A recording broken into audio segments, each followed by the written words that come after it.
ओम श्री साईराम। मनस्त्वं व्योमत्वं मरुदसि मरुत्सारधिरसि त्वमापस्त्वं भूमिः त्वयि परिणतायां नहि परं त्वमेव स्वात्मानं परिणमयितुं विश्ववपुषा चिदानन्दकारं शिवयुवति भावेन बिभ्रुषे तवाज्ञाचक्रस्थं तपनशशिकोटिद्युतिधरम् परं शम्भुं वन्दे परिमिलितपार्श्वं परचिता यमाराध्यन् भक्त्या रविशशिशुचीनाम् अविषये निरालोके लोके निवसति हि भालोकभुवने विशुद्धौ ते शुद्धस्फटिकविशदं व्योमजनकम् शिवं सेवे देवीमपि शिवसमानव्यवसिता ययोकान्त्यायान्त्याहं शशिकिरणसारूप्य सरणे विधूतान्तर्धान्ता विलसति चकोरीव जगति समुन्मीलत्संवित् कमलमकरङ्गैकरसिकम् भजेऽहं सद्वन्द्वं किमपि महतां मानसचरम् यदालापात् अष्टादशगुणितविद्या परिणतिः यदा दत्ते दोषात् गुणमखिलम् अद्यः पय इवः तव स्वाधिष्ठाने हुतवहमधिष्ठाय निरतम् तमीडे संवत्तं जननि महतीं तां च समयां यदा लोके लोकान् दहति महति क्रोधकलिते दयाद्राया दृष्टिः शशिरमुपचारं रचयति तटित्वं शक्त्याः तिमिरपरिपन्थिः स्फुरणया स्फुरन्नानारत्नाभरण परिणद्देन्द्रधनुषम् तव श्यामं मेघं कमपि मणिपूरैकशरणम् निषेवे वर्षन्तं हरमिहिरतप्तं त्रिभुवनम् तवाधारे मूले सहसमययालास्य परया नवात्मानं मन्ये नवरसमहाताण्डवनटम् उभाभ्याम् एताभ्याम् उदयविधिमुद्दिश्य दयया सनादाभ्यां जग्ने जनकजननी मज्जगदिदम् गतैर्माणिक्यत्वं गगनमणिभिः सान्द्रघटितम् किरीटं ते हैमम् हिमगिरिसुते कीर्तयति यः सनीडे यच्छायाः चुरनशबलं चन्द्रशकलं धनुःशौनासीरं किमिति न निबध्नाति धिषणाम् दुनोतु द्वां तं नः तुलितदलितेन्द्रीवरवनं घनस्निग्धश्लक्ष्णं चिकुरनिकुरुम्बं तव शिवे यदीयं सौरभ्यं सहजमुपलब्धुं सुमनसो वसन्त्यस्मिन् मन्ये बलमदनवाटी विटपिना तनो क्षेमं नः तव वदन सौन्दर्यलहरी परिवाहस्रोतः सरणिरिव सीमन्तसरणिः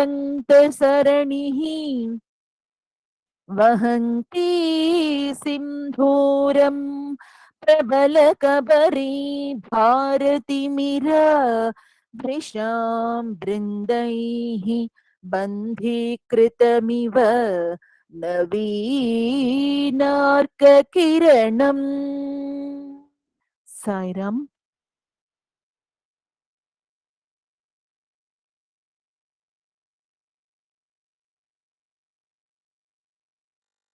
ఓం శ్రీ సాయిరామ్.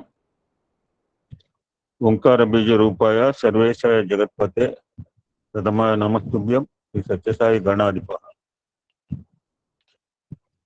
సర్వదేవతాతీత స్వరూపుడు స్వామివారి పాదపద్మాలు ప్రణామం చేసుకుంటూ మీ అందరికి సాయిరామ్ అండి. ఈ యొక్క స్వామి యొక్క వాహిని స్వాధ్యాయంలో భాగంగా గీతా వాహిని ఆల్మోస్ట్ చివరికి వచ్చాము. ఒక 40 రోజులు పఠనం చేయాలనుకున్నాను. Almost we're reaching like that. 22వ ప్రకరణ అయిపోయింది. అందులో క్షేత్రము క్షేత్రజ్ఞ గురించి భగవాన్ చెప్పాడు. మనం ఏం చేస్తున్నామంటే గీతావాహినితో పాటు భగవద్గీతలో పరమాత్మ ఆ యోగంలో ఏం చెప్పాడు. ఎందుకంటే గీత ఇప్పటికి 2 సార్లు చెప్పాను. ఇది లాస్ట్. ఈ గీతావాహిని అనేది భగవద్గీత వ్యాఖ్యానం కాదు, భగవద్గీత సారాంశం కాదు. 2 మాటలు గుర్తుపెట్టుకోవాలి. ప్రస్తుత సమాజాన్ని దృష్టిలో పెట్టుకుని స్వామి రాసింది భగవద్గీత యొక్క గీతావాహిని. నాకు ఎందుకనో అనిపించింది, ఆల్రెడీ మేము చదువుకున్నాను. మేము దిస్ ఇస్ సెకండ్ టైం. ఇంత సంక్షిప్తంగా ఎక్కడా కూడా ఉండదు. మీరు తీసుకున్న 40 శ్లోకాలు తీసుకుంటే 40 శ్లోకాలకు ఒక్కొక్క శ్లోకాన్ని తాత్పర్యం 4-5 లైన్లు తీసుకున్న 10 పేజీల వ్యాఖ్యానం వస్తుంది సింపులెస్ట్ గా. మన అదృష్టం కొద్ది జంజాల వెంకటేశ్వర శాస్త్రి గారు మనలాంటి వాళ్ళు ఉంటారని చెప్పి మొత్తం 18 అధ్యాయాలు 80 పేజీల్లో రాశారండి. 80 కూడా లేదు, 80 ఇంకా ఎక్కువ చెప్తున్నాను. 69 పేజీలండి. ఇప్పటికి 12 యోగాలు చదువుకున్నాము. ఈరోజు 13వ యోగము సంక్షిప్తంగా తెలుసుకునే ప్రయత్నం చేద్దాం. చదివిన యోగాలు ఒకసారి పునఃస్థం చేసుకుంటే కొన్నైనా గుర్తుంటాయి. అర్జున విషాద యోగము, సాంఖ్యయోగము, కర్మయోగము, జ్ఞానయోగము, కర్మ సన్యాస యోగము, ఆత్మ సంయమ యోగము, విజ్ఞాన యోగము, అక్షర పరబ్రహ్మ యోగము, రాజవిద్య రాజగుహ్య యోగము, విభూతి యోగము, విశ్వరూప సందర్శన యోగము, భక్తి యోగం వరకు తెలుసుకున్నాం. ఈరోజు ప్రబోధ 22లో ప్రస్తావించిన విధంగా క్షేత్రజ్ఞ యోగం గురించి సంక్షిప్తంగా తెలుసుకునే ప్రయత్నం చేద్దాం. స్వామివారు ఒక పద్య సూక్తితో ప్రారంభించారు రచయిత గారు. ఎక్కడున్నాడు భగవంతుడు? విశ్వం అంటే ఏదంటే ఈ పద్యం అండి. విశ్వమందు విభుడు వెలుగుచుండును, విశ్వమందు విభుడు వెలుగుచునుండును, విభుని యందు వెలుగు విశ్వం ఎప్పుడు. విభుడు వెలవకున్న విశ్వంబు వెలగదు. విశ్వ విభుల మైత్రి శాశ్వతంబు. అద్భుతమైన పద్యం స్వామివారిదండి. విశ్వేశ్వరుడికి విశ్వానికి ఉన్న రిలేషన్ ఇదండి. సూర్యభగవానుడు వెలుగుతున్నాడంటే ఆ విశ్వేశ్వరుడు ఇచ్చిన వెలుగే, ఆయన స్వయం ప్రకాశం ఏం కాదు. మనం సైన్స్ లో స్వయం ప్రకాశం అని చెప్తాం, బట్ ఆయన కూడా హీఈస్ గెటింగ్ ఎనర్జీ ఫ్రమ్ జ్యోతిస్వరూపుడి దగ్గర. ఆయనకు వెలుగుస్తున్నారంటే రుద్రం అగ్ని అని చెప్పింది, అగ్నికి ఎవరు ఇస్తున్నారంటే పరబ్రహ్మ ఇస్తుందని చెప్పింది. ఓ శ్రీకృష్ణ పరమాత్మ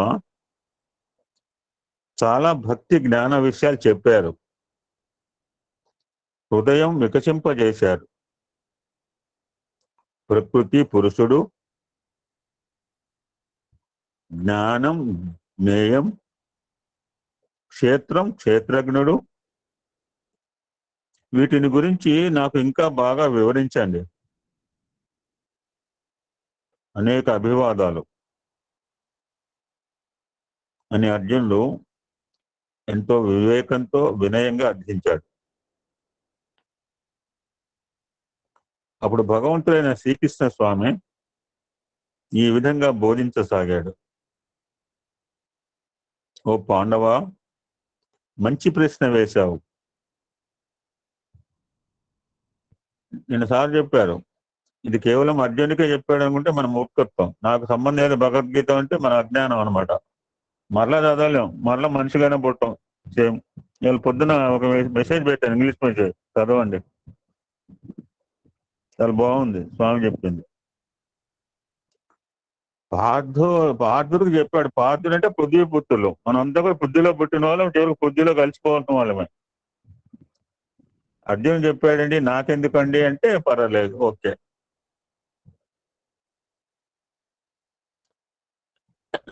ఇది తత్వం అర్జున. విద్య అంటే అసలు ఆత్మజ్ఞానమే విద్య. 64 రకాల విద్యలు ఉంటే అందులో ఆధ్యాత్మిక విద్య అసలైన విద్య. అన్ని విద్యలు తెలుసుకుని ఆధ్యాత్మిక విద్య తెలుసుకోకపోతే ఉపయోగం లేదు. రావణాసుడి పరిస్థితి అదే అయింది. రావణ బ్రహ్మల రావణాసుడు అయిపోయాడు. మిగిలినవన్నీ అవిద్యలే. విద్య ఈ శరీర సంబంధమైనది కాదు, వేరుగా వెలుగుతూ ఉంటుంది.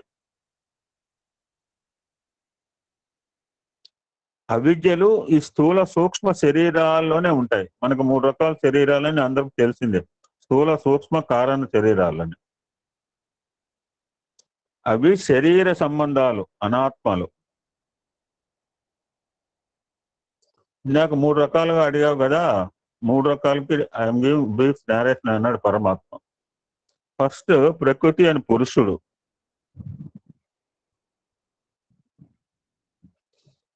ప్రకృతి అంటే ఈ జగత్తు,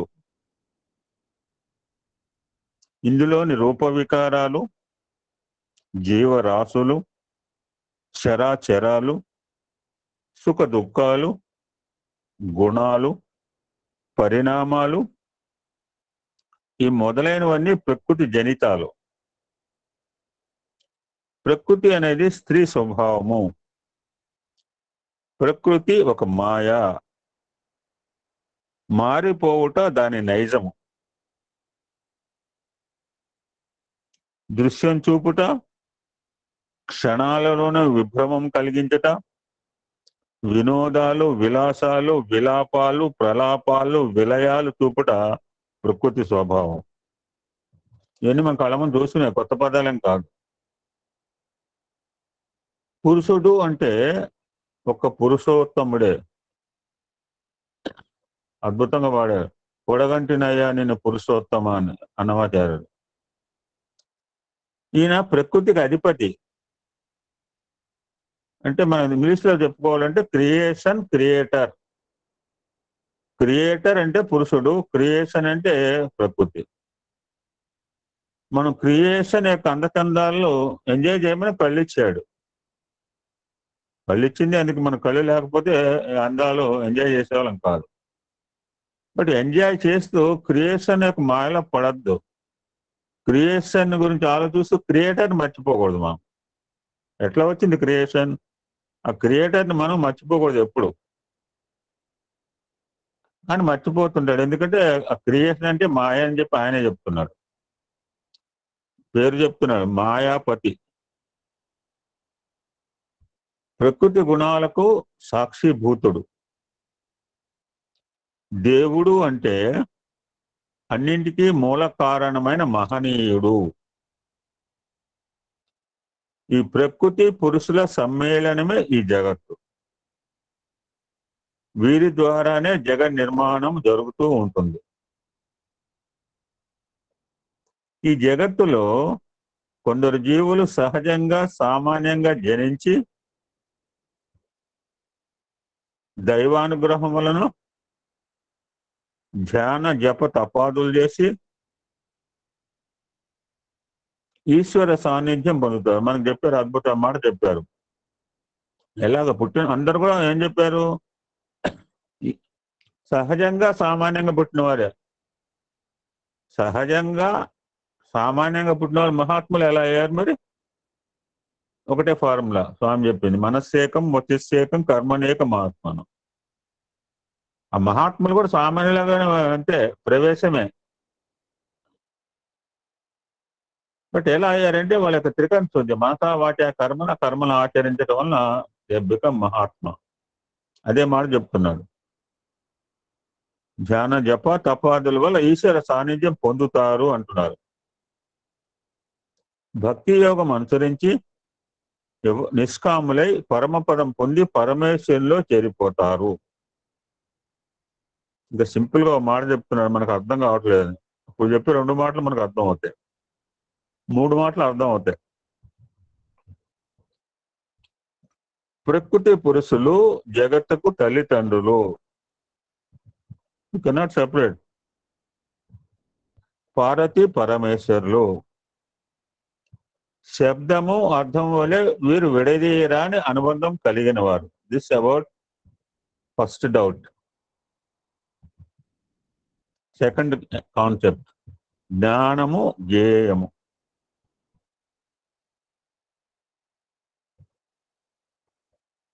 జ్ఞానము అంటే మన బుద్ధిని ఉపయోగించి విచక్షణతో మంచిని నిగ్గుదేల్చే పరిశ్రమ ఫలం.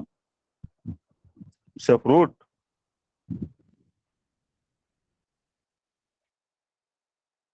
ఈ రంగంలో పెద్దలు, గురువులు, మిత్రులు మిక్కిలి ఉపయోగకారులు.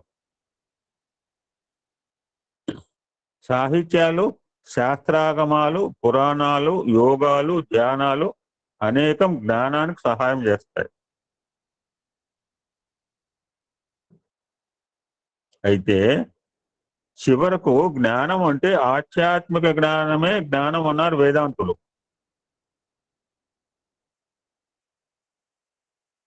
ఆ వేదాంతం గురించి వేదాలు అనేక విషయాలు వివరించాయి. ఆ వేదాల చివరి భాగాన ఆత్మజ్ఞానం, అప్రమేయుడైన ఆది దైవాన్ని గూర్చి వివరించాయి. ఉత్తర గీతలో వస్తుందండి. ఉత్తర గీతలో మనకి 4 చాప్టర్స్ ఉంటాయి. అద్భుతమైన 4 అంశాలండి.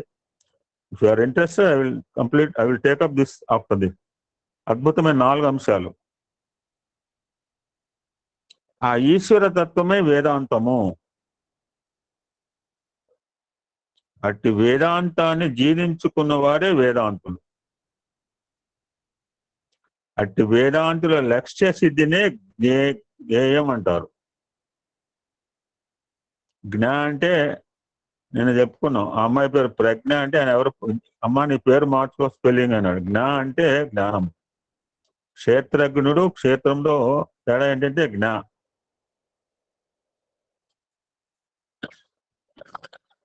ఎన్ని తెలుసుకున్నా మానవుడు నిజంగా తెలుసుకోదగింది ఈశ్వర తత్వమే. దీనినే జ్ఞేయం అన్నారు. ఏం తెలుస్తుంది దీనివల్ల? పరమేశ్వరుడు తెలుస్తాడు. అది ఆది మధ్యాంత రహితుడు, సద్విచారుడు, అసద్విచారణకు అందనిది. అటువంటి గేయమైన ఈశ్వర తత్వమే అన్నిటికీ ఆది కారణం. రుద్రంలో చాలా బాగా చెప్పుకున్నాం. అన్నిటికీ సమస్తలకి ఆయనే కారణం. సమస్తలకి సంకల్పాలు ఇచ్చేది, సమస్త విశ్వంలోనే అన్ని జీవరాశులకి సంకల్పం ఇచ్చేది సృష్టికర్త. అది బాణం అని చెప్పారన్నమాట. బాణం అక్కడ ఉంటే సరిపోదుట, బాణం వేయాలట. నేను మనకు అర్థమైంది. ఆ పరమేశ్వర బాణం సంధించి ఒక బాణం చివరి విష్ణుమూర్తి, ఒక ఆయన వరుణదేవుడు అని చెప్పాడు. టిప్పు ఏమో విష్ణుమూర్తి, ఎండేమో వరుణదేవుడు. వర్షం ద్వారానే సమస్త సృష్టి వచ్చింది. ఆయన బాణం అంటే, బాణం వేయటం అంటే సృష్టి చేయటం అనమాట. అటువంటి ఈశ్వర తత్వమే సమస్త జ్ఞానానికి ఆది కారణం అంటున్నారు. అది అద్వైతము. అది విషయ బుద్ధులకు అతి దూరము, శుద్ధులైన మహనీయులకు అతి సన్నిహితం. అది అజ్ఞానం అంటే ఆత్మ జ్యోతి, గొప్ప ప్రకాశము. ఎవరికి అందుతుంది? కేవలము బుద్ధికి అందేదే జ్ఞానము.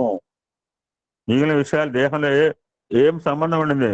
ఇంత నున్న శరీరము, ఇన్ని కిలోల శరీరము, ఇంత అందమైన, దేనికి పనికిరాదు జ్ఞానానికి. అది దాంట్లో ఉన్న ఇంద్రియాలు గ్రహించలేవు. ఇంద్రియాల అధిపతి మనస్సు కూడా గ్రహించలేదు. ఎవరికి అంటే ఆత్మకు దగ్గరగా ఉంది బుద్ధి మాత్రమే. ఆ బుద్ధికి మాత్రమే అందేది జ్ఞానం. అందుకనే బుద్ధి లేదురా అంటారు. మిగిలిన ఏ అంశం ఎవరు ప్రస్తావించారండి పల్లెటూరులో కూడా? వాళ్ళు ఏం చదువుకోలేదు, వేదాలు చదువుకో, శాస్త్రాలు పురాణాలు చదవ, బట్ ఓ మాట పడతారు, ఏమైనా చేయకుండా పని. బుద్ధి లేదురా అంటాడు చదువు లేని వాడు కూడా. అంటే బుద్ధిని ఎంత ప్రైమ్ కాన్సెప్ట్ అర్థం చేసుకోవాలి. అందరిది చర్మ లక్ష్యమైంది జ్ఞేయం. It's not so easy. అందరినీ దాక్షపల్లి పుల్లనే మనం వదిలేయకూడదు, ప్రయత్నం చేయాలి. థర్డ్ కాన్సెప్ట్, లాస్ట్ వన్, క్షేత్రము, క్షేత్రజ్ఞుడు. ఆల్రెడీ మనం కొంత తెలుసుకున్నాం మొన్న 22లో. క్షేత్రము అంటే దేహము, క్షేత్రజ్ఞుడు అంటే ఈ దేహం విషయాలు అన్ని తెలిసి దేహంలో నివాసం ఉండేవాడు. ఇట్స్ వెరీ ఇంపార్టెంట్ అండి, చాలా బాగా చెప్పాడు ఇక్కడ. క్షేత్రం అంటే దేహము, క్షేత్రజ్ఞుడు దేహంలో ఉన్నవాడు అని చెప్తారు ఎవరన్నా, కానీ ఇక్కడ ఏం బాగా చెప్పాడు రచన చూడండి. ఆ లోపల ఉన్నవాడికి దేహానికి సంబంధించిన విషయాలన్నీ దేహంలో ఉండాల. కేవలం నివసిస్తే సరిపోదు. You must know the all components of the body, all the actions and reactions of the body. ఎవరైనా జీవుడైన దేవుడు, సర్వం తెలిసిన వాడు నిత్యుడు. అతడు దేహి, కొంతకాలం వరకు మాత్రం, తదుపరి విదేహి. ఇందా చెప్పాడు పొద్దున, నేను ఒక షర్ట్ వేసుకున్నాను, నేను వేసుకున్నాను, 2 రోజులు వేసుకుంటాను, 4 రోజులు వేసుకుంటే 5 రోజులు బయటికి పోతే కరోనా పుణ్యం అంటూ. ఇంకా బయటికి పోయేది లేదు ఎక్కువ. సో 4 సార్లు 5 సార్లు వేసుకున్నా ఏం కాదు. ఒక వారం వేసుకుంటే బోర్ కొడుతుంది, మాసినా మాయకపోయినా. I can remove the shirt and take just like the body also ఆత్మ. అతడు దేహి కొంతకాలం వరకు మాత్రమే, తదుపరి విదేహి. ఇతడు క్షేత్రజ్ఞుడు. క్షేత్రము అంటే ఈ జగత్తు అనే సారభూతమైన పొలము. అన్నింటికీ ఆధార కారణం అహం, అంటే నేను. ఇది పాజిటివ్ అండి. అహం అంటే ఇక్కడ అహంకారం, కారం కలపకండి. అహంగా ఉంటే పర్లేదు, దాని కారం కలిస్తేనే డేంజర్ అయిపోతుంది. ఇక్కడ అహము అంటే నేను, నేనైనా నేను చెప్పారు పరమాత్మ. ఎవరంటే నేనన్నా నేను, ఐఎమ్ ద రియల్ ఐ. ఇది జ్ఞానానికి కేంద్ర బిందు. ఎవరిని అడిగినా నేనంటాడు. నా చేతిలో పళ్ళెం ఉంది, ఎవరంటే నేనంటుంది. పుస్తకం ఎవరంటే నేను, నా చేతిలో పెన్ ఉంది, ఎవరంటే నేనంటుంది. ఫ్యాన్ ఎవరంటే నేనంటుంది. ఈ బల్ల ఎవరంటే నేను. ఎవ్రీబడి చేతనాచేతనమైన నేనే అంటుంది. ఈ నేను మనస్సు, బుద్ధి, చిత్తము, చైతన్యము, నేత్ర, స్తోత్రాది జ్ఞానేంద్రియాలు 5, కరచరణాది కర్మేంద్రియాలు 5, భూమి, జలము, అగ్ని, వాయువు, ఆకాశం ఈ మొదలైనవన్నీ కలిసింది క్షేత్రం. ఈ దేహంలో ఎన్ని ఉన్నాయి చూడండి. సృష్టిలో ఉంది కూడా మన దేహంలో ఉందండి. మనం ఎన్నిసార్లు చెప్పి మనకు అర్థం కావట్లేదు. పంచభూతాలు మన శరీరంలోనే ఉన్నాయి. I will repeat again. మనస్సు, బుద్ధి, చిత్తము, చైతన్యము, నేత్రము, స్తోత్రాది జ్ఞానేంద్రియాలు 5, కరచరణాది కర్మేంద్రియాలు 5, భూమి, జలము, అగ్ని, వాయువు, ఆకాశం. సో 24 రకాల తత్వం ఈ దేహం. రేపు ఉత్తర గీతలో వస్తుందండి. ఓంకారం గురించి, పరమాత్మ గురించి ఒక్కొక్క టాపిక్ 4 టాపిక్లు కంప్లీట్ చేస్తాడు. ఈ క్షేత్రజ్ఞుడు క్షేత్రం బాగు చేసుకుంటూ జ్ఞాన పొలం పండించుకుంటుండేవాడు. అతనికి అనేకమైన విశిష్టమైన లక్షణాలు ఉన్నాయి. అందులో ముఖ్యమైన కొన్ని: అభిమానము, గర్వము ప్రదర్శింపకుండటము, పరోపకారము చేయటము, పరులను హింసింపకుండటము, ఓర్పుగా ఉండటము, సరళ స్వభావం కలిగి ఉండటము, గురువులను సేవించటము, తల్లిదండ్రులను పూజించటము, పెద్దలను గౌరవించటము, నిష్కపటమైన మనస్సు కలిగి ఉండటము, పరిశుభ్రత గల శరీరంతో ఉండటము, భోగ విరక్తి, దైవ కార్య అనురక్తి, భార్యాపుత్రాదులపై మమతా రాహిత్యము, శుభ అశుభాలకు చెలించని స్థైర్యము, భయక్రోధ కామాదులు ఎదుర్కొనే ధైర్యము, ఈశ్వర ఏకాంత సేవనము, సర్వజన శ్రేయ కాంక్ష, అంటే లోకా సమస్త సుఖినోభవన్. మనందరి కాన్సెప్టే అది. మొన్న ఎవరో నాతో అన్నాడు, మీతో పెట్టుకున్నాడు సార్, వాడు మర్చిపోతాం భలేవాడి. నా కాన్సెప్ట్ లోకా సమస్త సుఖినోభవంతి అని తెలిసి వాడు నాతో పెట్టుకున్నాడు అని చెప్తున్నా. కర్మ కర్త, జ్ఞానము జ్ఞేయము, మాయ బ్రహ్మము, క్షేత్రము క్షేత్రజ్ఞుడు, దేహము దేహి, విశ్వము ఈశ్వరుడు, కార్యము కారణము, ఆత్మ అనాత్మ, సృష్టి దైవము, ధ్యానము ధ్యేయము, కార్యము కర్త, మిథ్య సత్యము, అహంకారము నిరహంకారము, అవిద్య విద్య. ఆల్ డ్యూయల్స్ అండి, ద్వంద్వ సమాసం. ఈ విధంగా మాధవ సంబంధం, ఇది ఆల్ ది రిలేషన్ బిట్వీన్ మానవ అండ్ మాధవ. రెండు ఉంటాయి. కర్మకర్త, జ్ఞేయం జ్ఞేయ, మాయా బ్రహ్మ, క్షేత్ర దేహం దేహి, all duals. Relation between hour and పరమాత్మ, దిస్ ఈజ్ మాధవ. ఈ జ్ఞానం తెలిసిన ఆత్మజ్ఞానం పొంది ఈశ్వరులో తాదాత్మ్యం చెందుతాడు. అది ఒకటి సైడ్ వెళ్తే ఒకటి లాక్ అండ్ కీ అనమాట. రైట్ సైడ్ వేస్తే లాక్ అవుతుంది, లెఫ్ట్ సైడ్ అవుతుంది. లోకం చూస్తే లోకంలో ఉండిపోవచ్చు, లేదు నాకు లోకం వద్దంటే లోకేస్తాడు. All duals. సో మనం అటువంటి ఆత్మజ్ఞానంతో ముందుకు వెళ్తూ మన ధ్యేయాన్ని, మన గమ్యాన్ని చేరుకునే ప్రయత్నం చేద్దాము. తప్పకుండా పరమాత్మ తన యొక్క అభయహస్తాన్ని మనందరికీ అందిస్తాడు. ఓం శాంతి శాంతి శాంతి. సమస్త లోకా సుఖినో భవంతు. లోకా సమస్త సుఖినో భవంతు. ఓం శాంతి శాంతి శాంతి.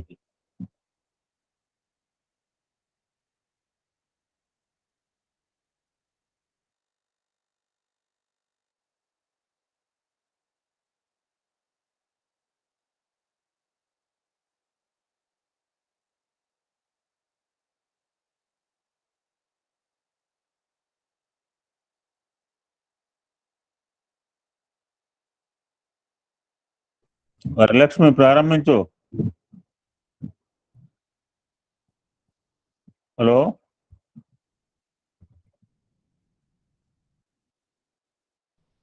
హలో వరలక్ష్మి. సాయిరామ్.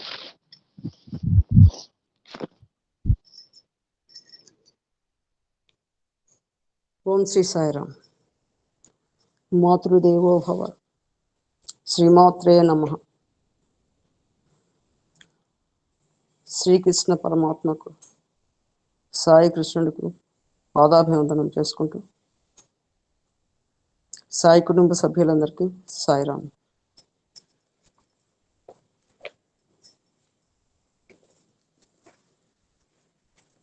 వసుదేవసుతం దేవం కంసచాణూరమఖ్యం దేవకీ పరమానందం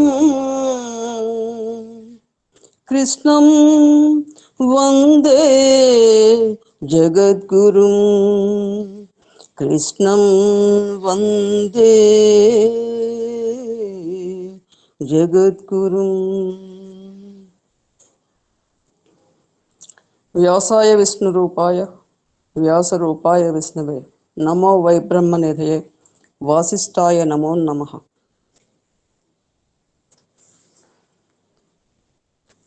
ఓం శ్రీ సాయిరామ్.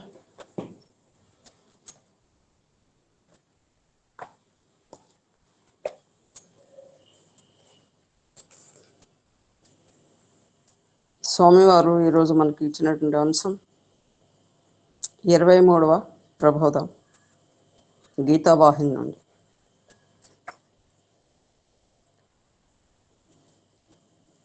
ఇంతవరకు మనకి ఎమ్మెల్యన్ గారు క్షేత్రజ్ఞ విభాగ యోగం నుంచి అనేక అంశాలు తెలియజేశారు చక్కగా. దానికి కొంచెం ఎక్స్టెన్షనే ఈ 23వ ప్రబోధ కూడా. సరే, ఇందులో స్వామివారు ఏం తెలియజేస్తున్నారో తెలుసుకుందాం. స్వామికి నమస్కరిస్తూ, సత్వరజస్తమో గుణములు అనబడు 3 గుణములు అనేక పరిణామములు కలిగి ప్రకృతి యందు వ్యక్తమగుచుండుటచే ప్రకృతికిటి మార్పులు కలుగుచున్నవి. ఆత్మ తేజరూపమైన చైతన్యము, దానికి ఎట్టి గుణ వికారములు లేవు, దానికి ఎట్టి కళంకము రాదు. బుద్ధి, మనస్సు, శరీరము మొదలగునవన్నీ ప్రకృతి రూపమగుటచే తమ ఎందలిగల గుణాధిక్యమును బట్టి వానిలో లోపములుండును. కానీ ఆత్మకి ఎటువంటి లోపము ఉండదు. అదేవిధంగా అది నిర్గుణ పరబ్రహ్మ, తేజవంతమైనటువంటిది, పరబ్రహ్మ స్వరూపము. మనకి త్రిగుణములు అనేక కోరికలకు కూడా కారణం కూడా ఈ 3 సత్వరజస్తమో గుణములు. భగవంతుడు గుణాతీతుడు. గుణాతీతాయ గుణాధారాయ సాయినాథాయ నమః శివాయ. మనం చక్కగా స్వామివారి భజన పాడుతూ ఉంటాం. గుణాలకి అతీతమైనటువంటి వాడు. అయితే ఈ గుణాలన్నీ కూడా మనలో పెట్టాడు. సత్వగుణం అది ఉండాల్సినటువంటిది. భగవంతుని ధ్యానం చేయాలని, ఆరాధన చేయాలని, ఒక మంచి కార్యక్రమాలు నిర్వహించాలని చెప్పని, ఒక మానవుడికి ఆలోచన కలగడానికి ఈ గుణము, సత్వగుణం అనేటువంటిది చాలా అద్భుతంగా పనిచేస్తూ ఉంటుంది. భగవంతుని చేరడానికి కూడా ఈ గుణము ఉపకరిస్తుంది. అయితే ఈ సత్వగుణం నేను అనేటటువంటిది, నేను నాది అనే ఈ యొక్క పదార్థాలను కనుక పక్కన పెట్టినప్పుడు మాత్రమే దాని యొక్క ప్రయోజనం అద్భుతంగా ఉంటుంది. అంటే అహంభావానికి తావు ఇవ్వకుండా సత్వగుణాన్ని ఉపయోగించుకోవడం. ఇంకా రజోగుణం అది కోరికలతో కూడుకున్నటువంటిది. అయితే కోరిక ఉండాల్సిందే. ఎటువంటి కోరిక? భగవంతుని కోరుకునేటటువంటి కోరిక ఏదైతే ఉంటుందో, భగవంతుణ్ణి సేవించాలనేటువంటిది యొక్క ఇచ్ఛ ఏదైతే ఉంటుందో, అది ఈ యొక్క రజోగుణం అయినప్పటికీ కూడా దానికి దోషం ఉండదు. మిగిలినవి ఏదైతే ఉంటాయో ప్రాపంచికంలో మనకి ఆకర్షణ కలిగినటువంటి అనేక అంశాలు, మనం పని చేయడానికి కూడా ఈ యొక్క రజోగుణమే చాలా ఆధారం. కాబట్టి అది సాత్విక మార్గంలో, భగవంతుని తెలుసుకునే మార్గంలో కనుక అది ఉపయోగించినట్లయితే ఇది కూడా మనకు ఉపయోగపడుతుంది. ఇంకా తమో గుణం. తమో గుణం అనేది ఒక చాలా ప్రమాదకరమైనదని కూడా చెప్తూ ఉంటారు మనకి. ఈ తమో గుణం అనేది స్త్రీకి చెప్పినటువంటిప్పుడు స్వామివారు చెప్పినటువంటిది ఏంటంటే ఒక లజ్జ బిడియము, అంటే దాన్ని పాజిటివ్ వేలో స్వామివారు ఎక్స్ప్లెయిన్ చేశారు. ఇక్కడ ఈ 3 గుణములు కూడా స్త్రీ అనేటువంటి తత్వంలోనే సత్వ రజస్ తమో గుణములు ఇమిడి ఉన్నాయని చెప్పని దాని యొక్క అద్భుతమైన ఆ యొక్క లక్షణాలు స్త్రీమూర్తిలో ఉన్నాయని చెప్పని కూడా స్వామివారు మనకి తెలియజేయడం జరిగింది. అయితే ఇది ప్రాపంచిక విషయంగా కనుక మనకు చూసుకున్నట్లయితే మాత్రం సో ఈ గుణ రాహిత్యమైనటువంటి స్థితి ఏదైతే ఉంటుందో, గుణాతీతమైన స్థితి, అది జ్ఞానిలో ఉంటుంది. అది చేస్తాడు. నిష్కామ కర్మ ఏదైతే ఉంటుందో అది ఆయన కర్మలు చేస్తున్నప్పటికీ కూడా అది నేను చేస్తున్నానంటే ఒక నేను అనే భావం అతనిలో ఏమాత్రం కూడా ఉండదు. జ్ఞానిలో కేవలం భగవంతుడు నా చేత మాత్రమే చేయిస్తున్నాడు, సో నేను భగవంతుని కోసం మాత్రమే నేను ఏది ఆచరించిన అనేటువంటి యొక్క భావన ఆ జ్ఞానిలో ఉంటుంది. ఇంకా సత్వగుణము నిశ్చల నిర్మల నిస్వార్థ తేజస్సు కాన ఈ గుణం కలవారికి ఎట్టి కోరికయు లేకయుండును. కోరికలు లేనివాడే ఆత్మజ్ఞానానికి అర్హుడు. రజోగుణము కలవాని కర్మల యందు కొంత కళంకం కలిగి పరోపకార బుద్ధి ఉండియు అందులో ఫలమును కీర్తిని కోరి పరోపకారముతో పాటు స్వార్థమును సైతము అపేక్షించను. ఇక్కడ సత్వగుణం యొక్క ప్రాధాన్యత చక్కగా వివరించారు స్వామి. నిశ్చలమైనది, నిర్మలమైనది, నిస్వార్థ తేజస్సు కలిగినటువంటిది సత్వగుణం. దీంట్లో ఆ సత్వగుణం కలిగినటువంటి వాడిలో ఎటువంటి కోరికలు ఉండవు జ్ఞానిలో. అదే కోరిక లేనివాడు ఇక్కడ క్వాలిఫికేషన్ చెప్తున్నాడు. జ్ఞానానికి అర్హత ఎలాంటి ఉంటుందంటే కోరికలు లేనివాడు మాత్రమే ఇలాంటి జ్ఞానాన్ని పొందడానికి, ఆధ్యాత్మిక జ్ఞానం పొందడానికి, బ్రహ్మజ్ఞానం తెలియజేసుకోవడానికి అతను అర్హుడు. అయితే ఈ యొక్క రజోగుణం కలవారికి కర్మల యందు అతనికి కళంకం ఎందుకు ఉంటుంది? అతను పని చేస్తూనే ఉంటాడు, మంచి పనులు కూడా చేస్తాడు ఒక్కోసారి, కాకపోతే దాంట్లో కొంచెం స్వార్థం ఉంటుంది. నేను ఈ పని చేస్తున్నాను పబ్లిసిటీ కోసం చేస్తూ ఉంటారు కదా చాలామంది, అనేక మంది పబ్లిసిటీ కావాలి అని చెప్పని. అయితే అది కొంతవరకు అంటే ఇతను చేయక్కలేదు, ఇతను మంచి పనులు చేస్తుంటే అతను ఫలానా వ్యక్తి మంచి పనులు చేస్తున్నాడని చెప్పని అతనికి తెలుసుకోకుండానే, అతనికి కోరుకోకుండానే అతని యొక్క కీర్తి ఇనుమడింపజేస్తుంది అది. కానీ ఇతనేం అనుకుంటాడు, ఒక మానవుడు అంటే కీర్తి ప్రతిష్టల్ని అపేక్షించేటటువంటి వాడు. అతనికి ఈ యొక్క దీంట్లో గుణంలో కళంకము ఉంటుంది, దోషం ఉంటుంది అని చెప్పని ఇక్కడ తెలియజేస్తున్నారు స్వామి. అతనిలో స్వార్థం ఉంది కాబట్టి ఆ స్వార్థాన్ని సైతము జ్ఞాని పక్కన పెడతాడు.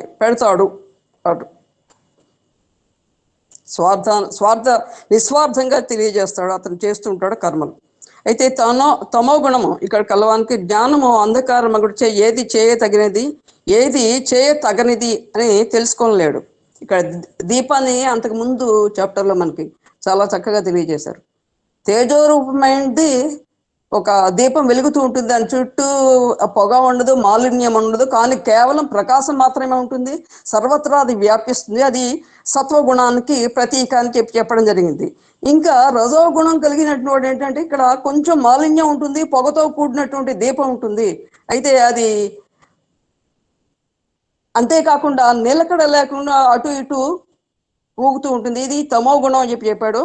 సో అయితే పొగ కొంచెం అక్కడ పొగతో కూడినటువంటి చుట్టూరా ఆ దీపం వెలుగుతూనే ఉంటుంది.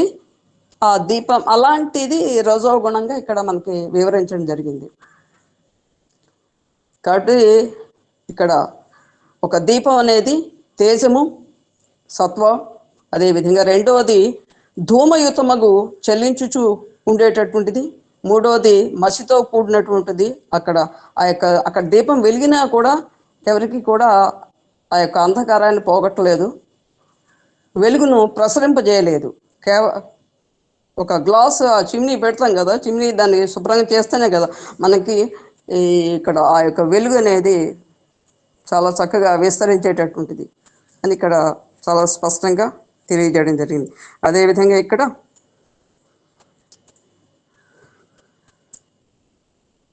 ఈ 3 గుణాలు ఉండేటువంటి వరకు కూడా ఉన్నంత వరకు కూడా నిర్వికారుడై గుణాతీతుడై మోక్షమును పొందలేడు. నిర్వికారం కలిగి గుణాతీతుడుగా అతను రూపొంది చివరికి మోక్షానికి అర్హత అనేది సాధించలేడు. దానికి కారణం ఈ 3 గుణాలు అతనిలో ఉండబట్టి.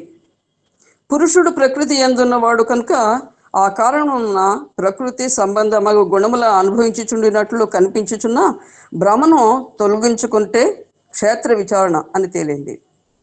సాధనకు జ్ఞాన జ్ఞేయములు ప్రధానమైన అంశములు. జ్ఞానికి సుగుణములే ప్రధానమనియు దైవ సాక్షాత్కారమే జ్ఞేయమనియు గ్రహించవలను.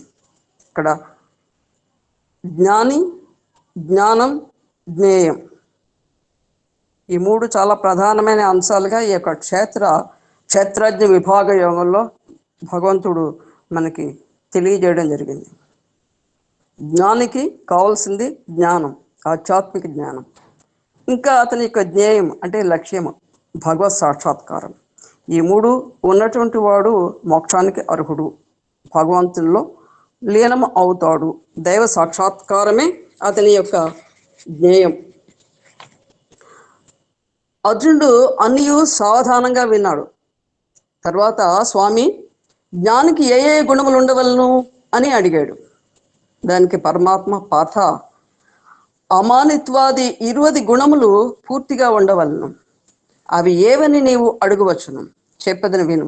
అవి పూర్తిగా ఉండినంత మాత్రంన తన పని పూర్తి అయినదని తలంచకూడదు. జ్ఞేయమగు బ్రహ్మ సాక్షాత్కారము కలిగిన మాత్రముననే అమృతత్వం కలుగును. జ్ఞానగుణము పూర్తి అయిననే జ్ఞేయంలో ప్రవేశార్హత కలుగును. ఎంట్రీ ఇస్తాడనమాట.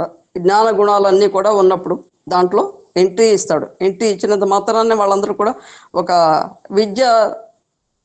ఒక పరీక్షలో వాళ్ళు ప్రవేశానికి అర్హత, అతని క్వాలిఫికేషన్స్ బట్టి ఏ విధంగా వస్తాయి. అయితే అర్హత పొందిన వాళ్ళందరూ కూడా పరీక్ష రాసిన వాళ్ళందరూ కూడా ఉత్తీర్ణులు అవుతారు, ఉత్తమ స్థానాన్ని పొందుతారు అని చెప్పని మనం చెప్పలేము. అదేవిధంగా ఇక్కడ చెప్తాడు నేను. సో జ్ఞాన గుణములలో ఏ ఒక్కటి లేకపోయినో జ్ఞేయములో ప్రవేశించే వీలుండదు. అంటే ఇక్కడ దానికి ఏమంటారు, కట్ ఆఫ్ మార్క్స్ అని చెప్పారు చూడండి. ఆ విధంగా ఇక్కడ 20 గుణాలు ఉండాల్సిందే జ్ఞానిలో. అందులో ఏ ఒక్కటి లేకపోయినా కూడా ఇతను క్వాలిఫై కాలేడు జ్ఞానం పొందడానికి. అది ఇక్కడ చాలా స్పష్టంగా తెలియజేశాడు. సో అందువల్లనే జ్ఞాని సుగుణములను తెలుసుకుని తదుపరి జ్ఞేయమనబడు సాక్షాత్కారమును అనుభవించే ప్రయత్నించుటకు వీలుండునని మొదట జ్ఞానమును తెలుపుచున్నాను అన్నాడు పరమాత్మ. మనందరినీ దృష్టిలో పెట్టుకుని ఇక్కడ ఇతను వేసేటువంటి అర్జునుడు వేసేటువంటి ప్రతి ప్రశ్న కూడా మానవుడికి కలిగే సందేహాలే. సాధారణంగా ఉత్తమోత్తమైన మానవుడికి కలిగినటువంటి, నరుల్లో ఉత్తముడు కాబట్టి, నరోత్తముడు కాబట్టి ఈయన అలాంటి ప్రశ్నలు ఇతను సంధిస్తున్నాడు పరమాత్మని. ప్రతి ఒక్కరూ తెలుసుకోవలసినటువంటి జ్ఞానం ఇది. అయితే ఇక్కడ జ్ఞాని గురించి, ఆయన యొక్క లక్షణాల గురించి, జ్ఞేయం గురించి ఇతను మన పరమాత్మ వివరిస్తున్నారు.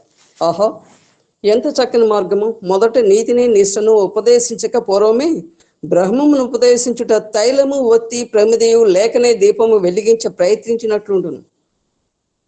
తైలాదులు 3ను సిద్ధము చేసిన తదుపరే బ్రహ్మజ్ఞాన జ్యోతి వెలుగును. ఇచ్చట సాధకులు అతి జాగ్రత్తగా విచారించవలను. ఏమనా వత్తి నూనె ప్రమిద సమాన స్థితిలో ఉండవలను. అనగా వత్తి ప్రమిద చిన్నవై నూనె అధికమైన జ్యోతి వెలుగదు.